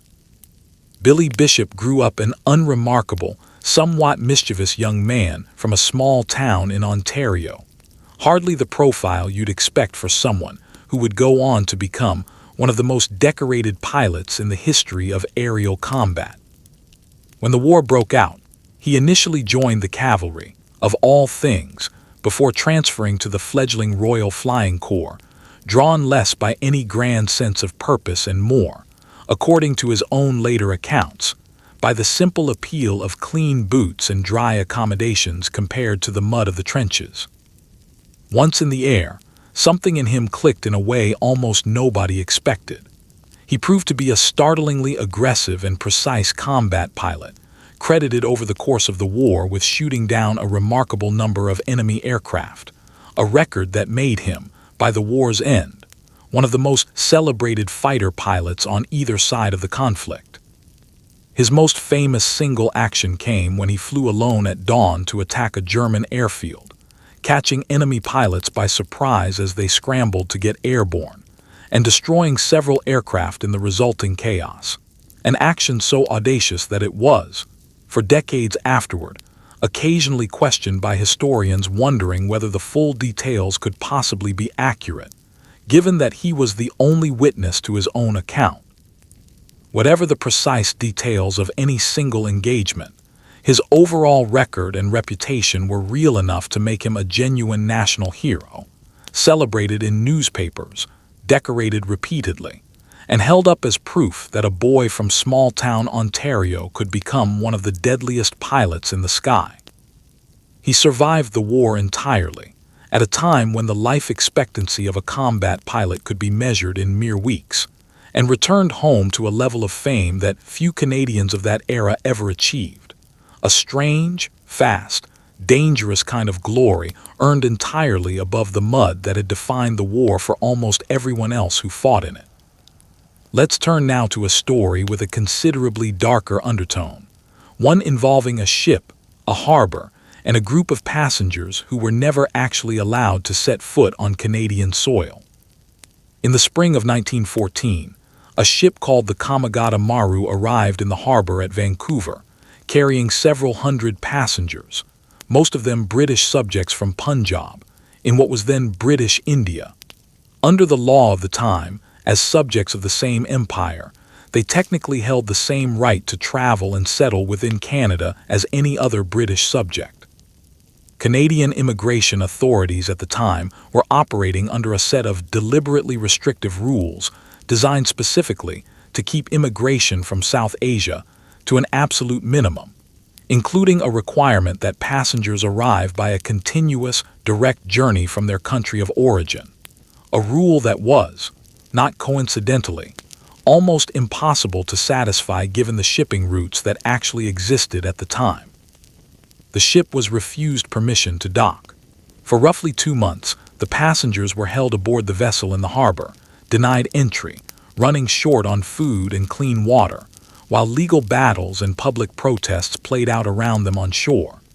Local authorities eventually forced the ship back out to sea, escorted by a Canadian naval vessel to ensure it actually left, and it was compelled to sail all the way back to India.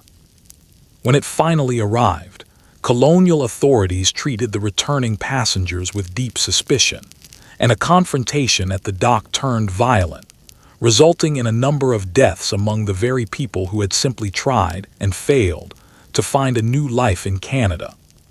For decades, the incident received relatively little formal acknowledgement. It has since become recognized as one of the clearest examples of the deliberately restrictive and discriminatory immigration policy that shaped Canada's approach to newcomers for much of its early history. A policy dressed up in bureaucratic language about continuous journeys and landing requirements, but built, underneath all of that, on a very simple intention to keep people out based on where they came from.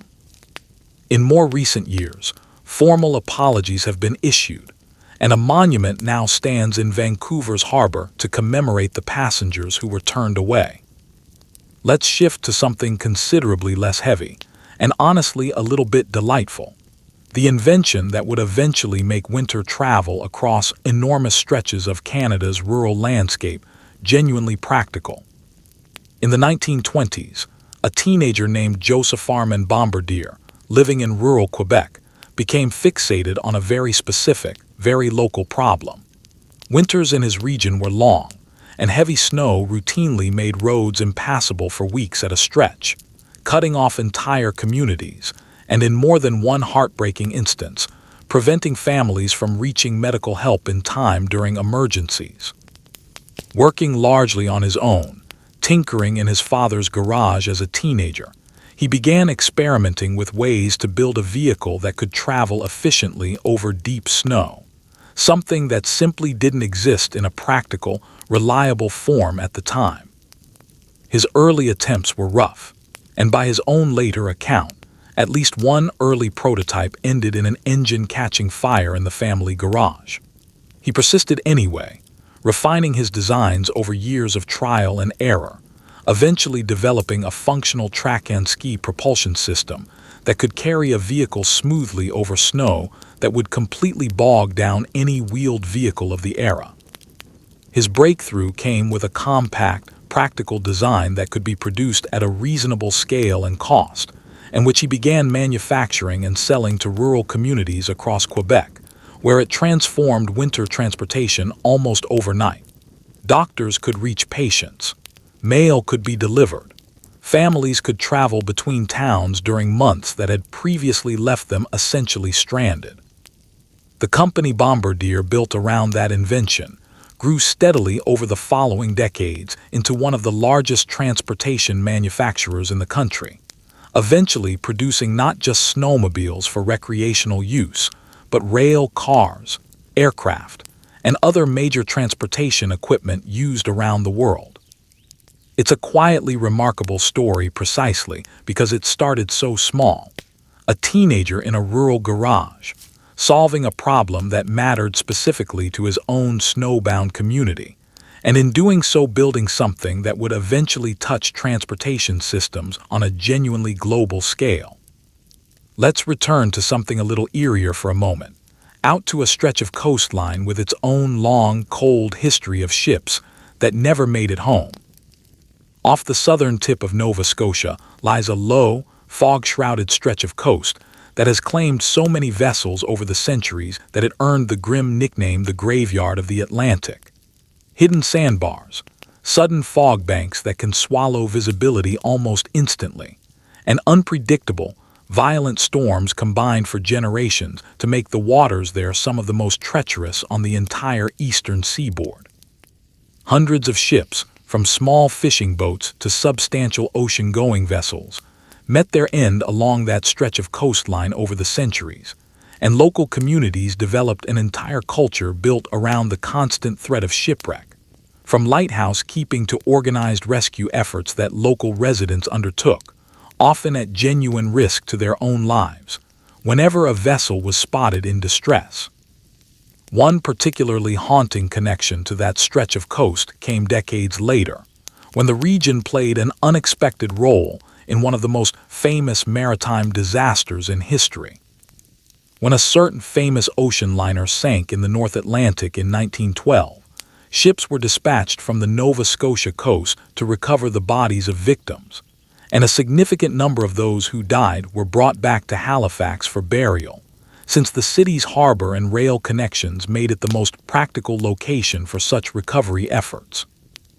Rows of identical grave markers, many bearing simply a date and a number rather than a name, for those who were never identified, still stand in Halifax cemeteries today, a quiet, permanent reminder of just how directly that specific stretch of Canadian coastline became entangled with one of the most famous tragedies of the 20th century. Let's lighten things again with a story about a competitive swim that captured the imagination of an entire country almost overnight. In the summer of 1954, a 16-year-old competitive swimmer named Marilyn Bell decided to attempt something that had never been successfully done before, swimming across Lake Ontario, a body of water so large and so cold that the crossing had defeated every serious attempt made up to that point. She hadn't originally been the headline swimmer for the event. A well-known American swimmer had been specifically recruited and paid to make the attempt as a publicity stunt for a nearby amusement park. And Belle, a relatively unknown teenager from Toronto, decided on her own to attempt the same crossing unofficially, without sponsorship, essentially uninvited. The swim itself became a grueling, nearly overnight ordeal. She battled numbing cold water, exhausting currents, and repeated waves of nausea over more than 20 hours in the water, at several points coming dangerously close to giving up entirely as her support crew grew increasingly worried about her condition. The swimmer who had actually been paid to make the attempt was forced to abandon the crossing partway through due to the brutal conditions. Belle kept going. As word spread throughout the night and into the following day, the crossing became a genuine national sensation, with radio stations providing live updates and enormous crowds gathering along the shoreline to watch for her arrival. When she finally reached the far shore, utterly exhausted, she had become the youngest person and the first woman to successfully swim across Lake Ontario, achieving in a single grueling overnight swim something that adult, well-funded athletes had repeatedly failed to accomplish. She returned home to a hero's welcome, a 16-year-old who had, through sheer stubbornness and endurance, achieved something the professionals couldn't. Let's begin tonight with a defection that, for a brief and genuinely tense moment during the earliest days of the Cold War, nearly changed the course of world history, and it happened not in Moscow or Washington, but quietly, almost accidentally, in Ottawa.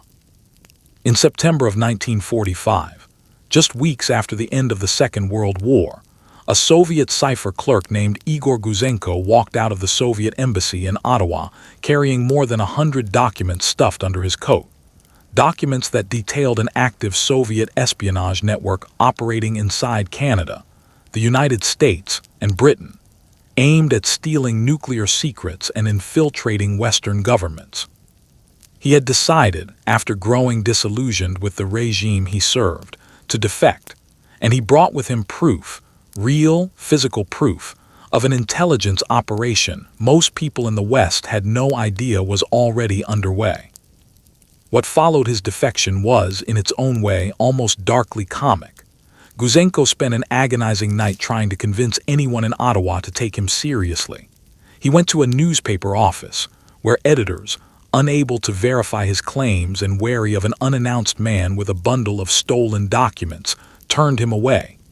He went to the Department of Justice, where officials, uncertain what to do with him, also turned him away. He went to the Royal Canadian Mounted Police, and even they were initially hesitant to act without clearer instructions from higher up. Meanwhile, Soviet agents from the embassy, having discovered the documents missing, began actively searching for him, breaking into his apartment at one point while his wife and children hid, terrified, with a neighbor. It was only after that break-in, when the danger became undeniable and visible to the neighbors who witnessed it, that Canadian authorities finally took the threat seriously and moved to protect him. Once his documents were properly examined, the scale of what he had exposed became clear. A functioning espionage ring that had already succeeded in gathering sensitive information, including material related to the development of atomic weapons, and passing it back to Moscow. The resulting investigation led to a string of arrests and convictions across the government and scientific communities, and the revelations are widely credited by historians as one of the first major public sparks of the Cold War itself, the moment when wartime allies openly, undeniably became peacetime adversaries. It is a genuinely strange thought to sit with as you drift toward sleep. One of the opening chapters of a decades-long global standoff began with a nervous man wandering through Ottawa at night, clutching a bundle of stolen paper, being turned away from door after door before anyone would believe what he was trying to tell them. Let's move now to a story of grief, art, and an unlikely bond between two artists working an ocean apart, centered around a single golden tree. In the early 20th century, a Canadian painter named Emily Carr spent much of her career traveling along the rugged coast of British Columbia, documenting indigenous villages, totem poles, and the vast, dense old-growth forests of the Pacific coast, often working in near isolation, financially unsuccessful for most of her life, and largely unrecognized by the artistic establishment of her time. Her paintings captured the forests with an intensity that felt almost spiritual, swirling, dense compositions that made the trees themselves seem alive, watchful, ancient. Among her most famous works is a painting of a single, radiant golden tree standing alone against a darker forest background, a piece that has since become one of the most recognized and beloved works of Canadian art, reproduced endlessly on postcards, book covers, and prints. What makes the story of that particular painting quietly moving is not simply its beauty, but the arc of Carr's own life around it. For most of her career, she struggled for recognition, painting largely for herself, supporting her work through running a boarding house and raising dogs, taking painting trips whenever she could scrape together the time and money, entirely uncertain whether her work would ever be seen as significant by anyone beyond her own small circle. Recognition came late, and slowly, gathering momentum only in the final years of her life, and more fully after her death, when critics and historians began to properly place her among the most significant painters her country had ever produced. Today, her work is held up as some of the finest and most distinctly Canadian art of the 20th century, forests rendered not as scenery, but as something closer to living presence. And that single golden tree remains perhaps the most enduring image of a woman who spent most of her working life convinced that almost nobody was paying attention. Let's turn to something considerably stranger now, a hoax that fooled an entire nation, involving nothing more elaborate than a jar of moose droppings and a clever bit of marketing. In the 1980s, a small Canadian company began selling a novelty item made from processed moose droppings, shaped, treated, and packaged as a joke souvenir aimed at tourists, a gag gift leaning into the country's self-deprecating sense of humor about its own wildlife. It was never intended to be anything more than a quirky, slightly gross joke item sold in gift shops. What happened next, however, turned it into a genuinely strange minor legend of its own.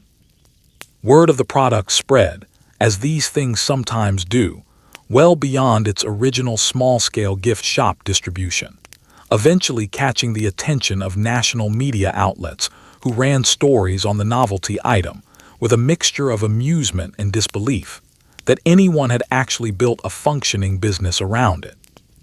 The company found itself with a level of publicity wildly disproportionate to its size, and for a brief period, the humble moose dropping novelty item became something of a symbol, half-genuine local craft product, half-running joke, of the particular brand of self-aware, self-mocking humor that Canadians have long applied to their own national symbols and wildlife. It's a small story, admittedly, nowhere near as consequential as a Cold War defection or a devastating explosion, but it says something quietly true about the country's relationship with itself. A nation happy to build entire industries, however tiny, around gently laughing at its own reputation. Now let's turn to something with real weight behind it, a story of endurance and quiet defiance that unfolded across an entire summer, captured the attention of the whole country, and ended in a way nobody wanted. In April of 1980, a young man named Terry Fox, who had lost a leg to cancer a few years earlier, stepped into the Atlantic Ocean off the coast of Newfoundland, filled 2 bottles with seawater as a symbolic gesture, and began running west, with the stated goal of running all the way across the entire country to raise money and awareness for cancer research. He called the effort the Marathon of Hope, and he intended to run a full marathon's distance, roughly 42 kilometers, every single day on an artificial leg, for as long as it took to cross the country coast to coast. For the first weeks, almost nobody noticed. He ran largely unnoticed along quiet stretches of highway, covering enormous distances each day with a rolling, distinctive gait that came from adjusting to running on a prosthetic limb, accompanied by a small support van and a close friend who drove alongside him. Slowly, as he crossed through Atlantic Canada and into Quebec and Ontario, word began to spread, first through small local news coverage, then more broadly, until crowds began gathering along his route specifically to see him run past, to cheer him on, to press donations into his hands as he passed. By the time he reached Ontario, the scale of public attention had grown into something enormous, drawing large, emotional crowds in city after city, and drawing the attention of national media and even the country's political leadership. He continued running, day after day, through pain that he rarely discussed publicly, covering a distance that would have been extraordinary for an able-bodied runner, let alone someone running on an artificial leg over pavement for months at a stretch. After 143 days and more than 5,000 kilometers, running from the Atlantic coast through to a point in northern Ontario, he was forced to stop, having developed severe chest pain that turned out to be a return of the cancer, now spread to his lungs. He never got to finish the run he had set out to complete.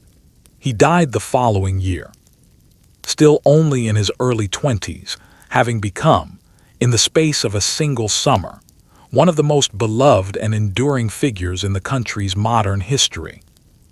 What happened after his death is, in its own way, as remarkable as the run itself. What began as one young man's personal effort to raise money for cancer research grew into an annual event held in his name, run in communities across the entire country, and eventually in dozens of countries around the world, raising, over the decades since his death, an amount of money for cancer research that dwarfs almost any comparable individual fundraising effort in history. A boy running alone along quiet highways, largely unnoticed for weeks at the very start, became, in the years since, one of the most quietly powerful and enduring symbols the country has ever produced, proof of how far a single, stubborn act of defiance can eventually travel. Let's shift now to something considerably lighter, a story about a very particular, very Canadian obsession, curling, and the strangely competitive world that has grown up around it. Curling arrived in Canada with early Scottish settlers, who brought with them both the sport itself and, in the earliest years, a genuine shortage of proper curling stones, leading to some of the earliest recorded games in the country being played not with the polished granite stones familiar today, but with heated cannonballs and chunks of iron fashioned into makeshift substitutes. Players sliding improvised weights across frozen rivers and ponds long before dedicated curling clubs and specially prepared ice existed anywhere in the country. Over the following 2 centuries, the sport grew from that improvised beginning into something genuinely embedded in the culture, particularly across the prairies, where small towns with populations numbering only in the hundreds would nonetheless maintain dedicated curling clubs as a central piece of community life through the long winter months, a place where people gathered as much for the social ritual as for the game itself. The sport eventually grew serious enough, and Canadian teams dominant enough on the international stage, that it became one of the country's genuine points of quiet athletic pride, an entire national broadcasting infrastructure built up around televised curling championships that draw dedicated audiences every winter, watching in genuine tension as competitors slide stones across sheets of carefully prepared ice, sweeping furiously in front of them with brooms in an attempt to control exactly how far and how precisely each stone will travel. It's a strange sport to try to explain to an outsider, part chess, part shuffleboard, part genuine athletic effort, but it captures something distinctly true about long Canadian winters. The way an entire, deeply serious culture can grow up around finding something to do together, while waiting for the cold to finally pass. Let's begin tonight with a conflict that has to be one of the strangest near wars in North American history, a standoff between two powerful nations that very nearly escalated into serious bloodshed, all triggered by the death of a single pig.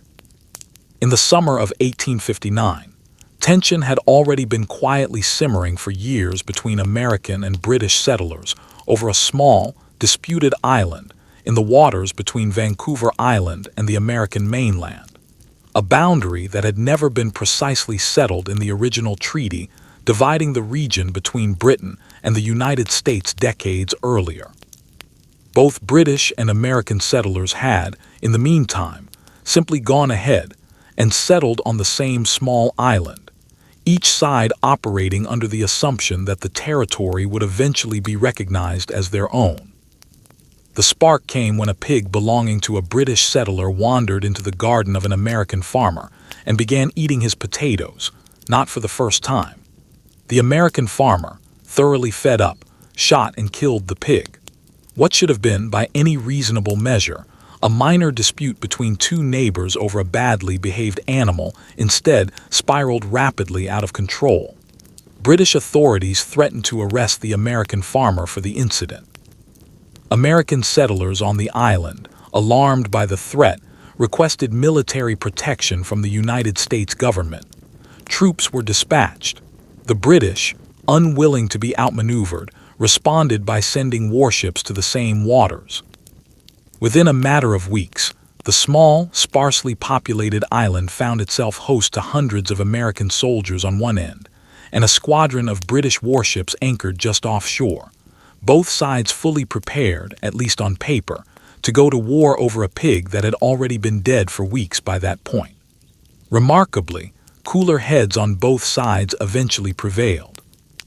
Local commanders on the ground, recognizing the sheer absurdity of what was unfolding, quietly agreed to avoid actual combat while their respective governments worked out a longer-term resolution through diplomatic channels rather than gunfire.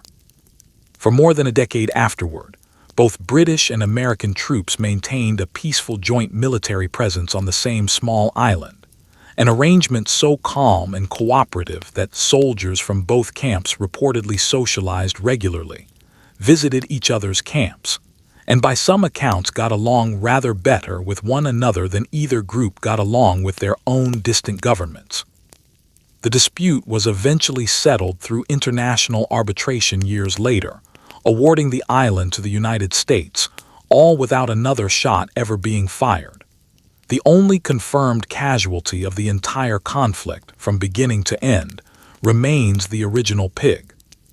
Let's turn to something considerably eerier now, drifting into a story that blends real history with a mystery that has never been fully resolved.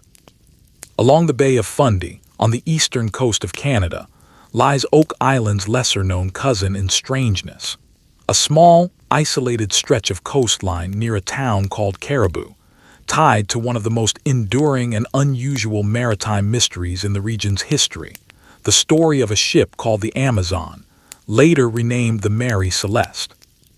While the Mary Celeste is more commonly associated with its eventual disappearance far out in the Atlantic near the Azores, the ship itself was actually built in Nova Scotia, launched from a shipyard along the province's coast, and its earliest years were marked by an unusual, almost unsettling string of misfortune, including the death of its very first captain within days of taking command, a collision early in its working life, and a grounding that nearly destroyed it entirely. Well before the far more famous incident that would later make it one of the most talked-about ghost ships in maritime history. When the vessel, by then renamed and under different ownership, was discovered adrift and completely abandoned in the middle of the Atlantic in 1872. Its cargo largely intact, a meal apparently left half-finished in the galley, personal belongings of the crew still in place, and not a single trace of the captain, his family, or any of the crew members ever found. It became one of the most famous unsolved maritime mysteries in the world. Theories over the following century and a half have ranged from the mundane, a sudden storm and a panicked, premature abandonment of ship, to the wildly speculative. And to this day, nobody has ever definitively proven what happened to the people who vanished from a fully seaworthy vessel found floating calmly, completely empty, in open ocean. Its origins on Canada's own eastern shore add a quiet, unsettling local thread to what has otherwise become one of the most retold maritime ghost stories in the English-speaking world. Let's move to something entirely different now. A story of genuine ingenuity born out of one of the harshest environments imaginable, out in the far Canadian Arctic. For generations, Inuit communities across the Canadian Arctic developed one of the most remarkable examples of practical engineering adapted to an unforgiving environment. The igloo, a dome-shaped shelter built entirely from blocks of compacted snow, engineered with a precision that continues to impress structural engineers today. Properly built, an igloo can maintain an interior temperature dramatically warmer than the brutal cold outside, using nothing more than body heat and, in some cases, a small oil lamp. The domed shape and carefully angled, interlocking snow blocks distributing structural weight in a way that makes the whole structure remarkably stable despite being built from nothing sturdier than compressed snow. The construction technique itself, building blocks in a continuous, rising spiral rather than in flat, stacked rings, was refined over countless generations, allowing a skilled builder to construct a fully functional, weatherproof shelter in a matter of hours using materials immediately available on the spot, with no need to carry heavy building supplies across vast, difficult terrain. The entrance was typically built lower than the main sleeping platform inside, since cold air sinks, allowing the warmer air generated by body heat to naturally pool in the upper, raised sleeping area. A deceptively simple piece of thermal engineering that modern architects still study and reference today. It stands as one of the more quietly remarkable pieces of Canadian history, a shelter capable of keeping people alive and genuinely comfortable in temperatures that could otherwise kill an unprotected person within hours, built entirely from the very snow that made the environment so dangerous in the first place. Now back to something with a considerably stranger, more modern edge. A story involving beer, borders, and a surprising amount of bureaucratic confusion. For much of the 20th century, Canada's provinces maintained remarkably strict and remarkably inconsistent rules about transporting alcohol across provincial borders, a leftover legal framework from the Prohibition era that, unlike in the United States, never fully unwound in Canada, leaving individual provinces with the power to tightly control how much beer, wine, or liquor a person could legally bring in from a neighboring province. For decades, this meant the fairly bizarre situation of Canadians technically being restricted, by law, from carrying more than a modest, specifically defined amount of alcohol across an internal provincial border, the kind of border you could otherwise cross without even slowing your car down. The issue eventually became the subject of a genuinely serious legal case, when a man in New Brunswick was stopped and fined in 2012 for bringing home a larger than legally permitted quantity of beer and liquor purchased at lower prices in the neighboring province of Quebec. He challenged the fine, arguing that the country's founding constitutional document guaranteed free trade of goods between provinces, and the case worked its way, remarkably, all the way up to the country's Supreme Court, which was asked to settle, in the 21st century, a question that sounds almost too mundane to require the highest court in the land. Could a Canadian be legally punished for driving home with too much beer in the trunk of his car? The court ultimately upheld the provincial restrictions, ruling that provinces retain the right to regulate the alcohol trade within their own borders, even if it meant limiting how much a private citizen could personally transport for their own use. It remains, to genuine legal scholars, a fascinating case study in how deeply Prohibition-era thinking continued to shape ordinary Canadian life, nearly a century after Prohibition itself had technically ended. And to everyone else, it remains simply one of the more delightfully absurd footnotes in the country's legal history, a fully serious Supreme Court ruling on the subject of one man's beer. Let's close this stretch of the night with a quieter, more reflective story about a small piece of Canadian ingenuity that ended up changing emergency medicine around the entire world.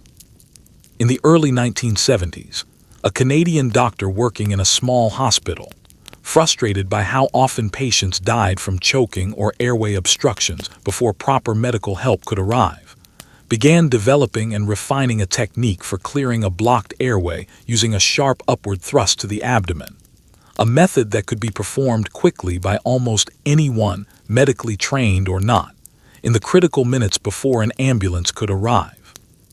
While the technique that would eventually become globally famous is more commonly associated with the American physician who published and popularized it internationally, earlier, less widely credited groundwork on similar emergency airway techniques had already been quietly developing in Canadian medical circles, part of a broader, largely unglamorous history of ordinary doctors and nurses working in small hospitals across the country, refining small, practical techniques that would eventually save countless lives around the world, most of them never receiving any public recognition at all for work that today saves people from choking to death in restaurants and kitchens on every continent.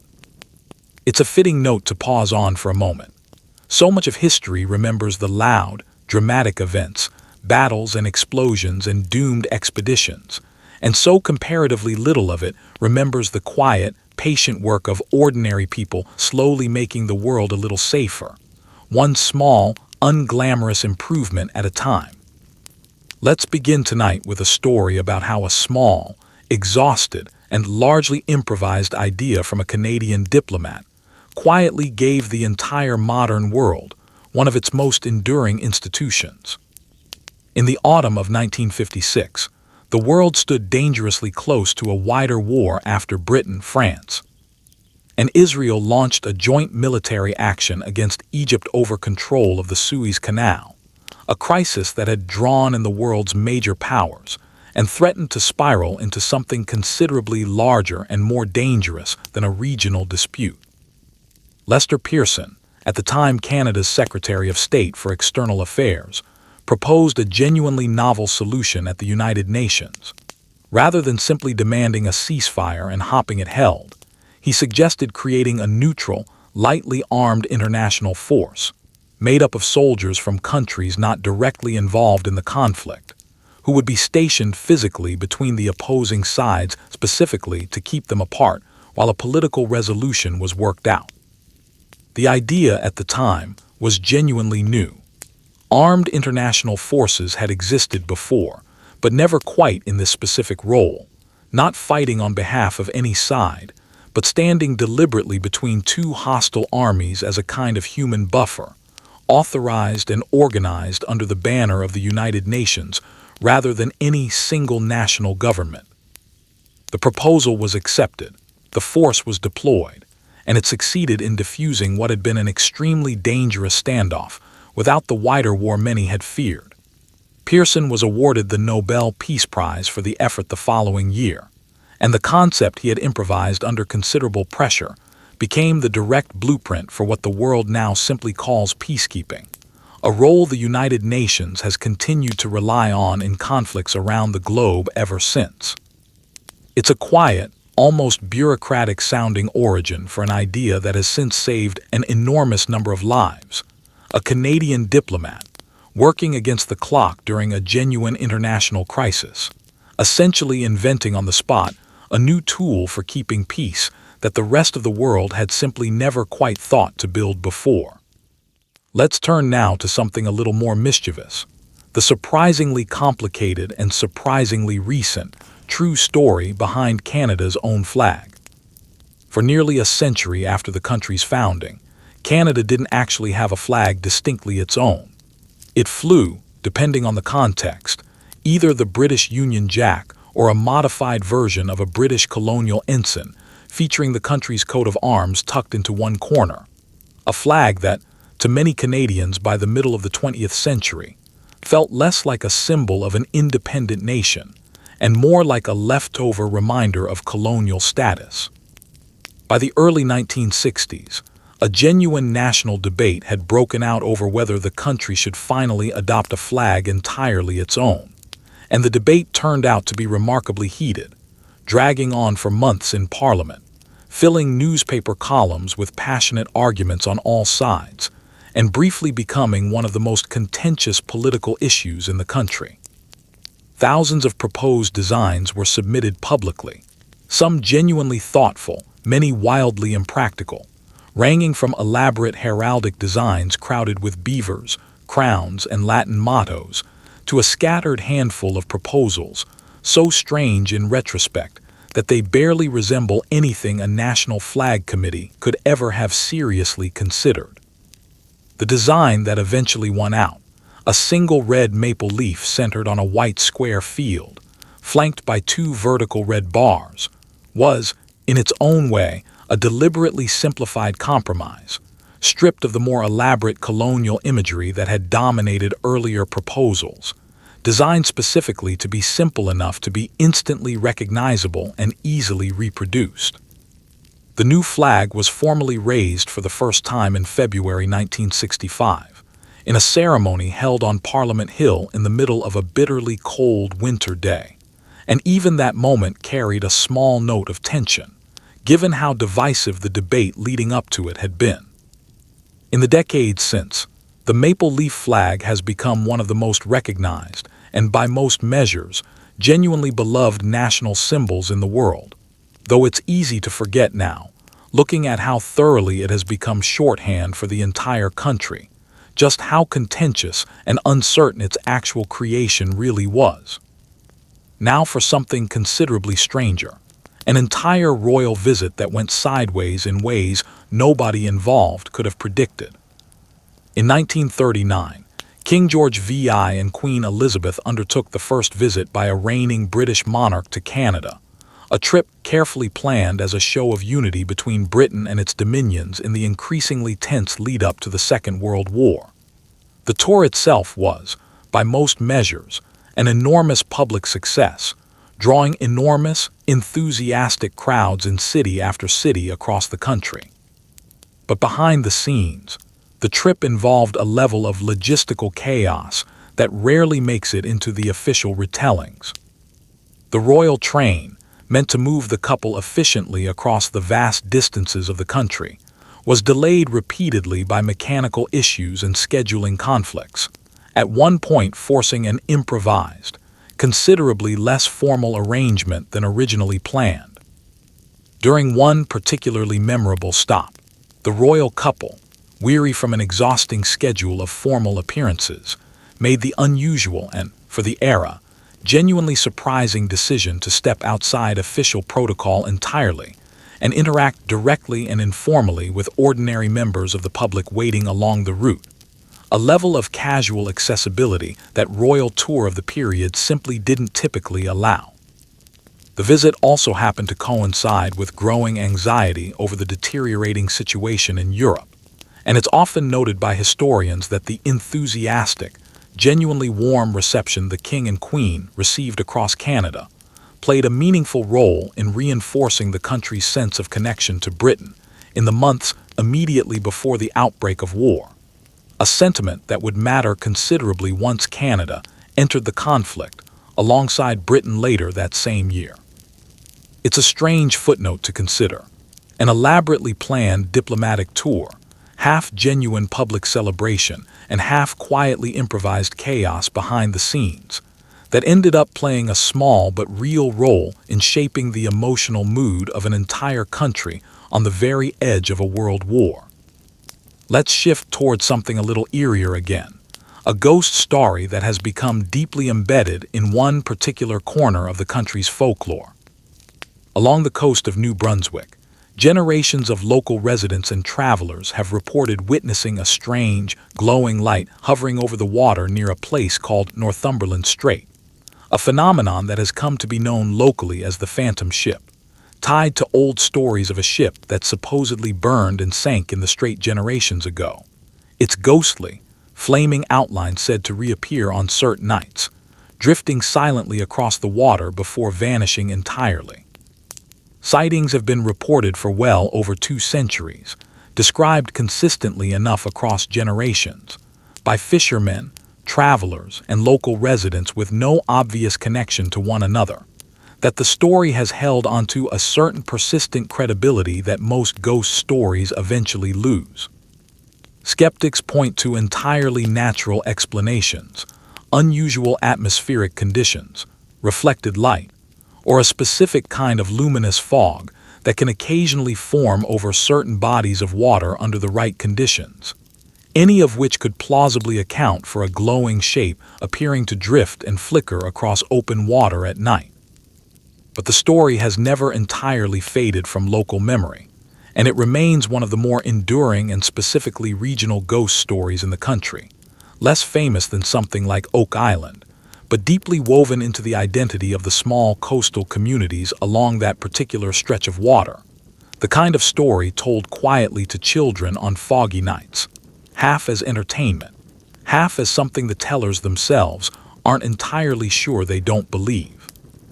Let's close this stretch of the night with a story about persistence, failure, and an almost unbelievable act of stubbornness at sea. In the early 1900s, a Norwegian-born explorer named Roald Amundsen, working in close collaboration with Canadian authorities and drawing heavily on knowledge gathered from Inuit communities along the way, finally succeeded in doing what the ill-fated Franklin expedition and dozens of others before him had failed to do: successfully navigating a ship completely through the Northwest Passage, the long-sought sea route through the Canadian Arctic that had claimed so many earlier expeditions.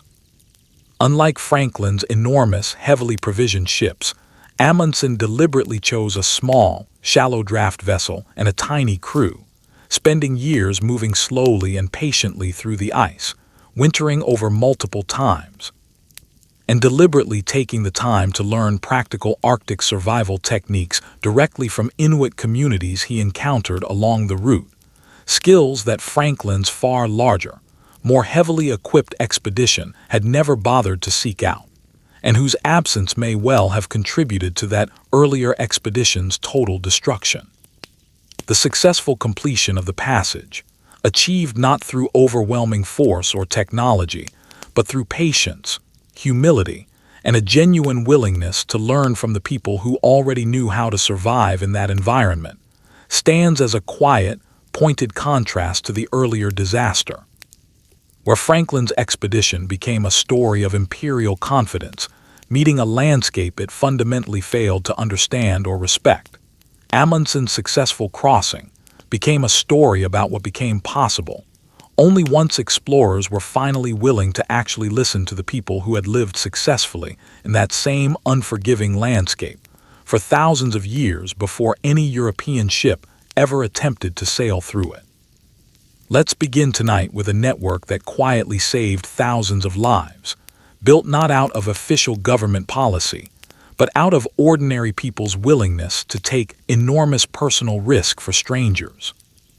In the decades before the American Civil War, a loosely organized, deliberately secretive network known as the Underground Railroad helped an estimated tens of thousands of enslaved people escape from the southern United States, traveling largely at night, guided by a rotating chain of conductors, sympathetic households, and hidden safe houses, toward eventual freedom in Canada, where slavery had been abolished earlier and more thoroughly than in the United States, and where escaped individuals could not, under British law at the time, be legally recaptured and returned across the border.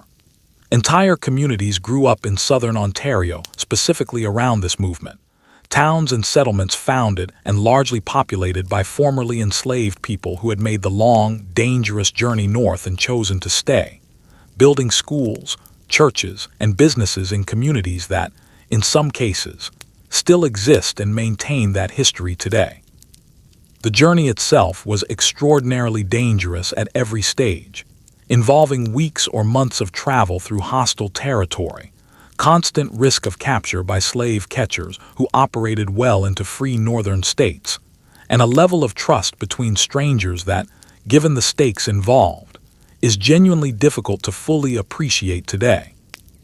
Guides such as Harriet Tubman, though most famous for her work within the United States, made numerous trips leading escaped individuals all the way to the Canadian border and into settlements on the Canadian side. And several of the communities she helped establish along that route in southern Ontario remain historically significant sites today, preserved specifically to commemorate the individuals who risked everything, repeatedly, guiding others toward a freedom they themselves had already secured.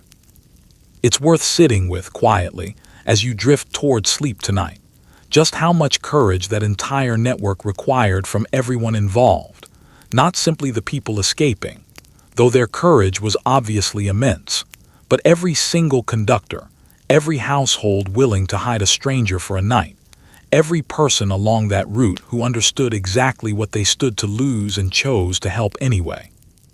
Let's turn now to something considerably more lighthearted, though no less deeply embedded in the country's identity: the strange, sprawling national obsession with a particular chain of donut and coffee shops. In 1964, a former professional hockey player named Tim Horton, alongside a business partner, opened a small donut shop in Hamilton, Ontario, intending it as a modest side venture to supplement his hockey career rather than any grand commercial ambition. Neither man could have reasonably predicted what it would eventually become. Over the following decades, the small chain expanded steadily, and following Horton's own tragic death in a car accident in 1974, the company continued to grow under new ownership, eventually becoming so deeply embedded in everyday Canadian life that it evolved into something considerably more than a simple coffee and donut chain, a genuine, semi-official cultural touchstone, referenced constantly in the country's own sense of its identity, showing up in political speeches, tourism campaigns, and casual conversation as a kind of shorthand for a particular, unpretentious, distinctly Canadian version of everyday life. The chain eventually became so large and so ubiquitous across the country that, at various points, the number of its locations per capita became a genuinely notable statistic, with some analyses suggesting Canada maintains more locations of that single chain relative to its population than any comparable country maintains of any single fast food or coffee chain anywhere in the world. It stands as a genuinely odd but oddly touching piece of modern Canadian identity, a national self-image partly built, quite sincerely, around a cup of coffee and a donut from a shop originally opened by a hockey player looking for a bit of extra income on the side. Now let's turn to something with considerably higher stakes: the strange, decades-long story of a province that came, on two separate occasions, remarkably close to legally separating from the rest of the country entirely. Quebec's relationship with the rest of Canada has, for generations, been shaped by a deep and genuine tension around language, culture, and the province's distinct identity within a country that is, for the most part, English-speaking. That tension eventually crystallized into a formal political movement advocating for Quebec's outright independence.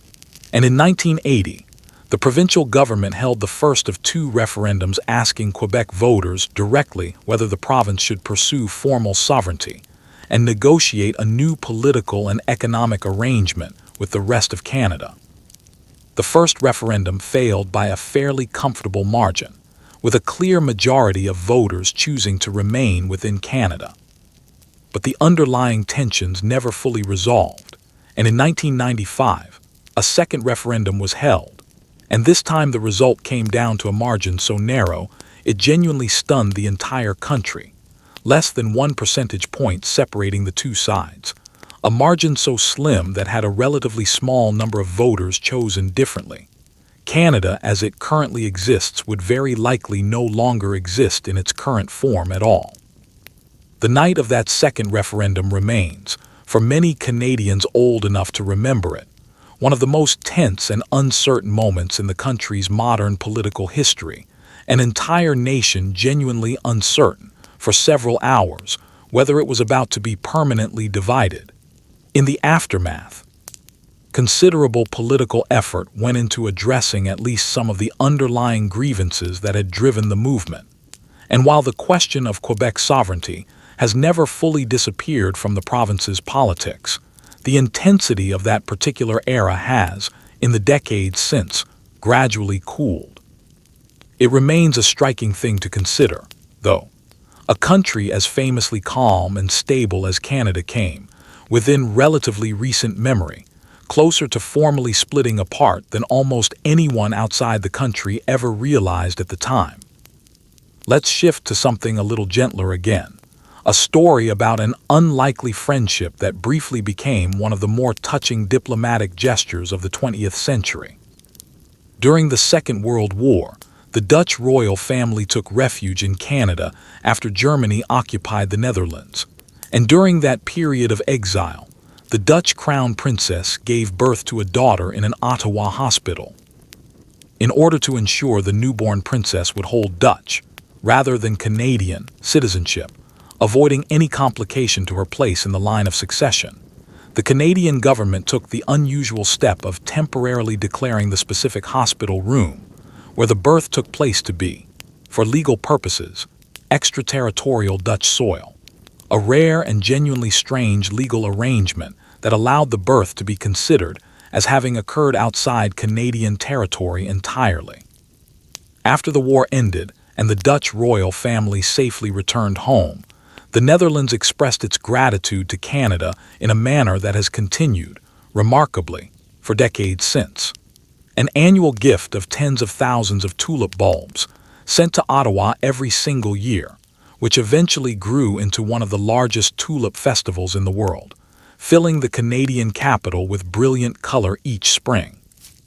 It's a small, quietly lovely story tucked inside the middle of a brutal global war, a temporary legal fiction involving a single hospital room that ultimately blossomed, quite literally, into a tradition that has now continued for generations. Let's close this stretch of the night with a story about one of the more unusual acts of environmental engineering the country has ever attempted, involving an entire river deliberately reversed. In the early 20th century, engineers working on a major hydroelectric and water diversion project in northern Ontario undertook the extraordinary task of actually revering the natural flow of a significant portion of a river system, altering the course of water that had flowed in one particular direction for the entirety of recorded geological history, redirecting it instead to serve the needs of a growing hydroelectric power system. The scale of the undertaking was immense for the era, involving extensive canal construction and careful engineering to permanently redirect a substantial volume of naturally flowing water. The project succeeded in its stated goals, providing a significant and lasting boost to regional power generation that helped fuel industrial growth across the surrounding area for decades afterward. But it also carried lasting and genuinely significant consequences for the ecosystems and indigenous communities whose lives and livelihoods had depended on that river system flowing in its original, natural direction for generations. Consequences that, at the time the project was undertaken, received relatively little serious consideration from the engineers and government officials involved. It stands today as an early, striking example of a pattern that would repeat itself across the country many times over the following century. Ambitious industrial engineering, achieving its stated technical goals, while leaving behind a legacy of environmental and social consequences that would take generations to be fully acknowledged and understood. Let's begin with a breed of dog bred for one of the most specific and genuinely heroic purposes imaginable, pulling drowning sailors out of the freezing waters off the Canadian coast.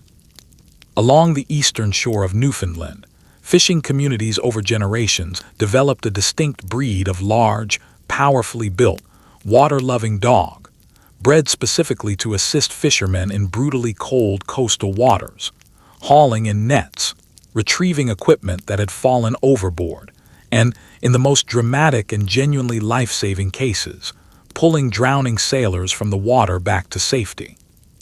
These dogs, with their thick, water-resistant coats and webbed feet, were prized not as pets in the modern sense, but as genuine working partners essential to the safety of small fishing crews operating in dangerous, frigid conditions, where a single person falling overboard could easily drown within minutes without assistance.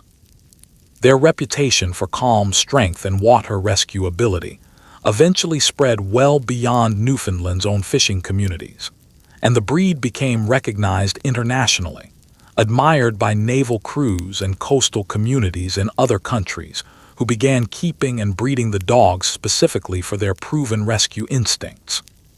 Stories persist, some well documented, others softened by generations of retelling, of individual dogs credited with saving multiple lives over the course of their working years, diving unprompted into rough, freezing water to grab hold of a struggling sailor and haul them back toward the safety of the boat or shore.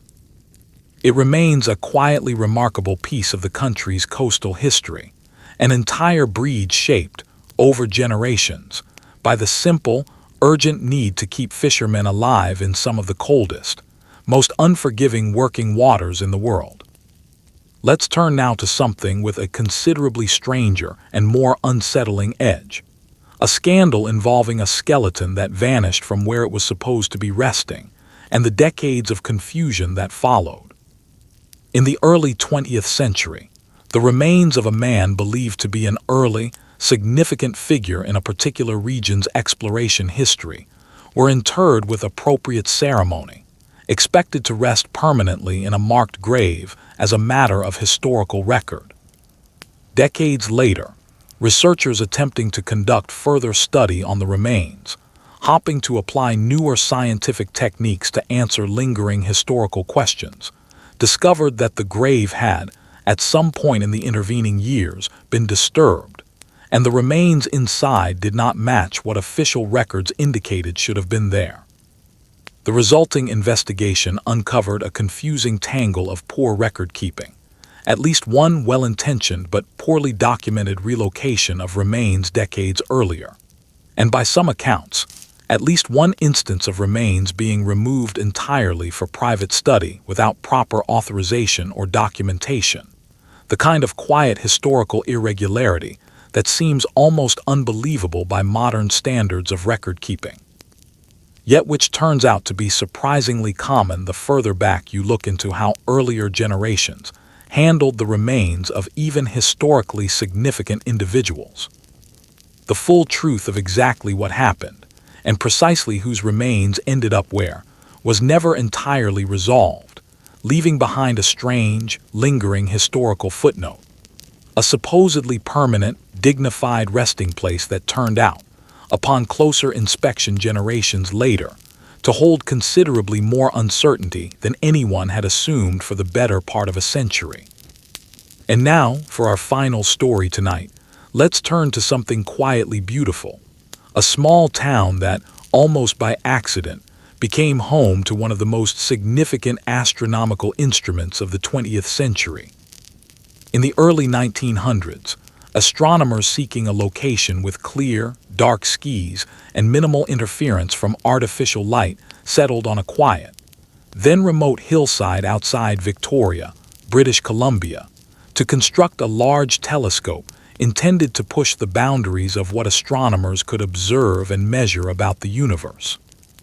For a brief period after its completion, the telescope held the distinction of being the largest functioning telescope in the world, drawing visiting astronomers from around the globe to a small, unassuming community that few outside the field of astronomy had ever previously had reason to think about at all. Researchers working at the site over the following decades contributed meaningfully to the broader scientific understanding of the structure and movement of galaxies, and the observatory itself, though eventually surpassed in scale by larger instruments built elsewhere in the world, remains an important and quietly proud piece of the country's scientific history. A reminder that some of the most significant contributions to humanity's understanding of the universe have come not from major global capitals, but from small, quiet communities chosen specifically for how dark and undisturbed their night skis happen to be. And so, at last, our long wander through Canada's strange, tangled, quietly remarkable history comes to its final close for tonight. Over these hours together, you've met spies and smugglers, a prime minister speaking to his dead dog, a jet too beautiful to be allowed to live, a network of ordinary people risking everything to guide strangers toward freedom, a boy running across an entire country on one leg, and a small hospital room in Ottawa declared, however briefly, to be Dutch soil. You've heard about pigs starting near wars, dogs bred to save drowning sailors, and a country that may have gotten its very name from a simple misunderstanding over directions. It is, when you step back and look at it all together, a far stranger and far more human country than its quiet, polite reputation ever really suggests. Behind the calm surface is a place built by people who blundered forward anyway, who endured brutal winters and impossible journeys, who occasionally did something so strange or so quietly brave that we're still telling their story gently in the dark, generations later. So let yourself settle now all the way down into the stillness of the room around you. The stories are finished for tonight. There's nothing left to do now but let your thoughts go quiet, let your breathing slow and drift slowly, completely off to sleep. Rest easy, good night.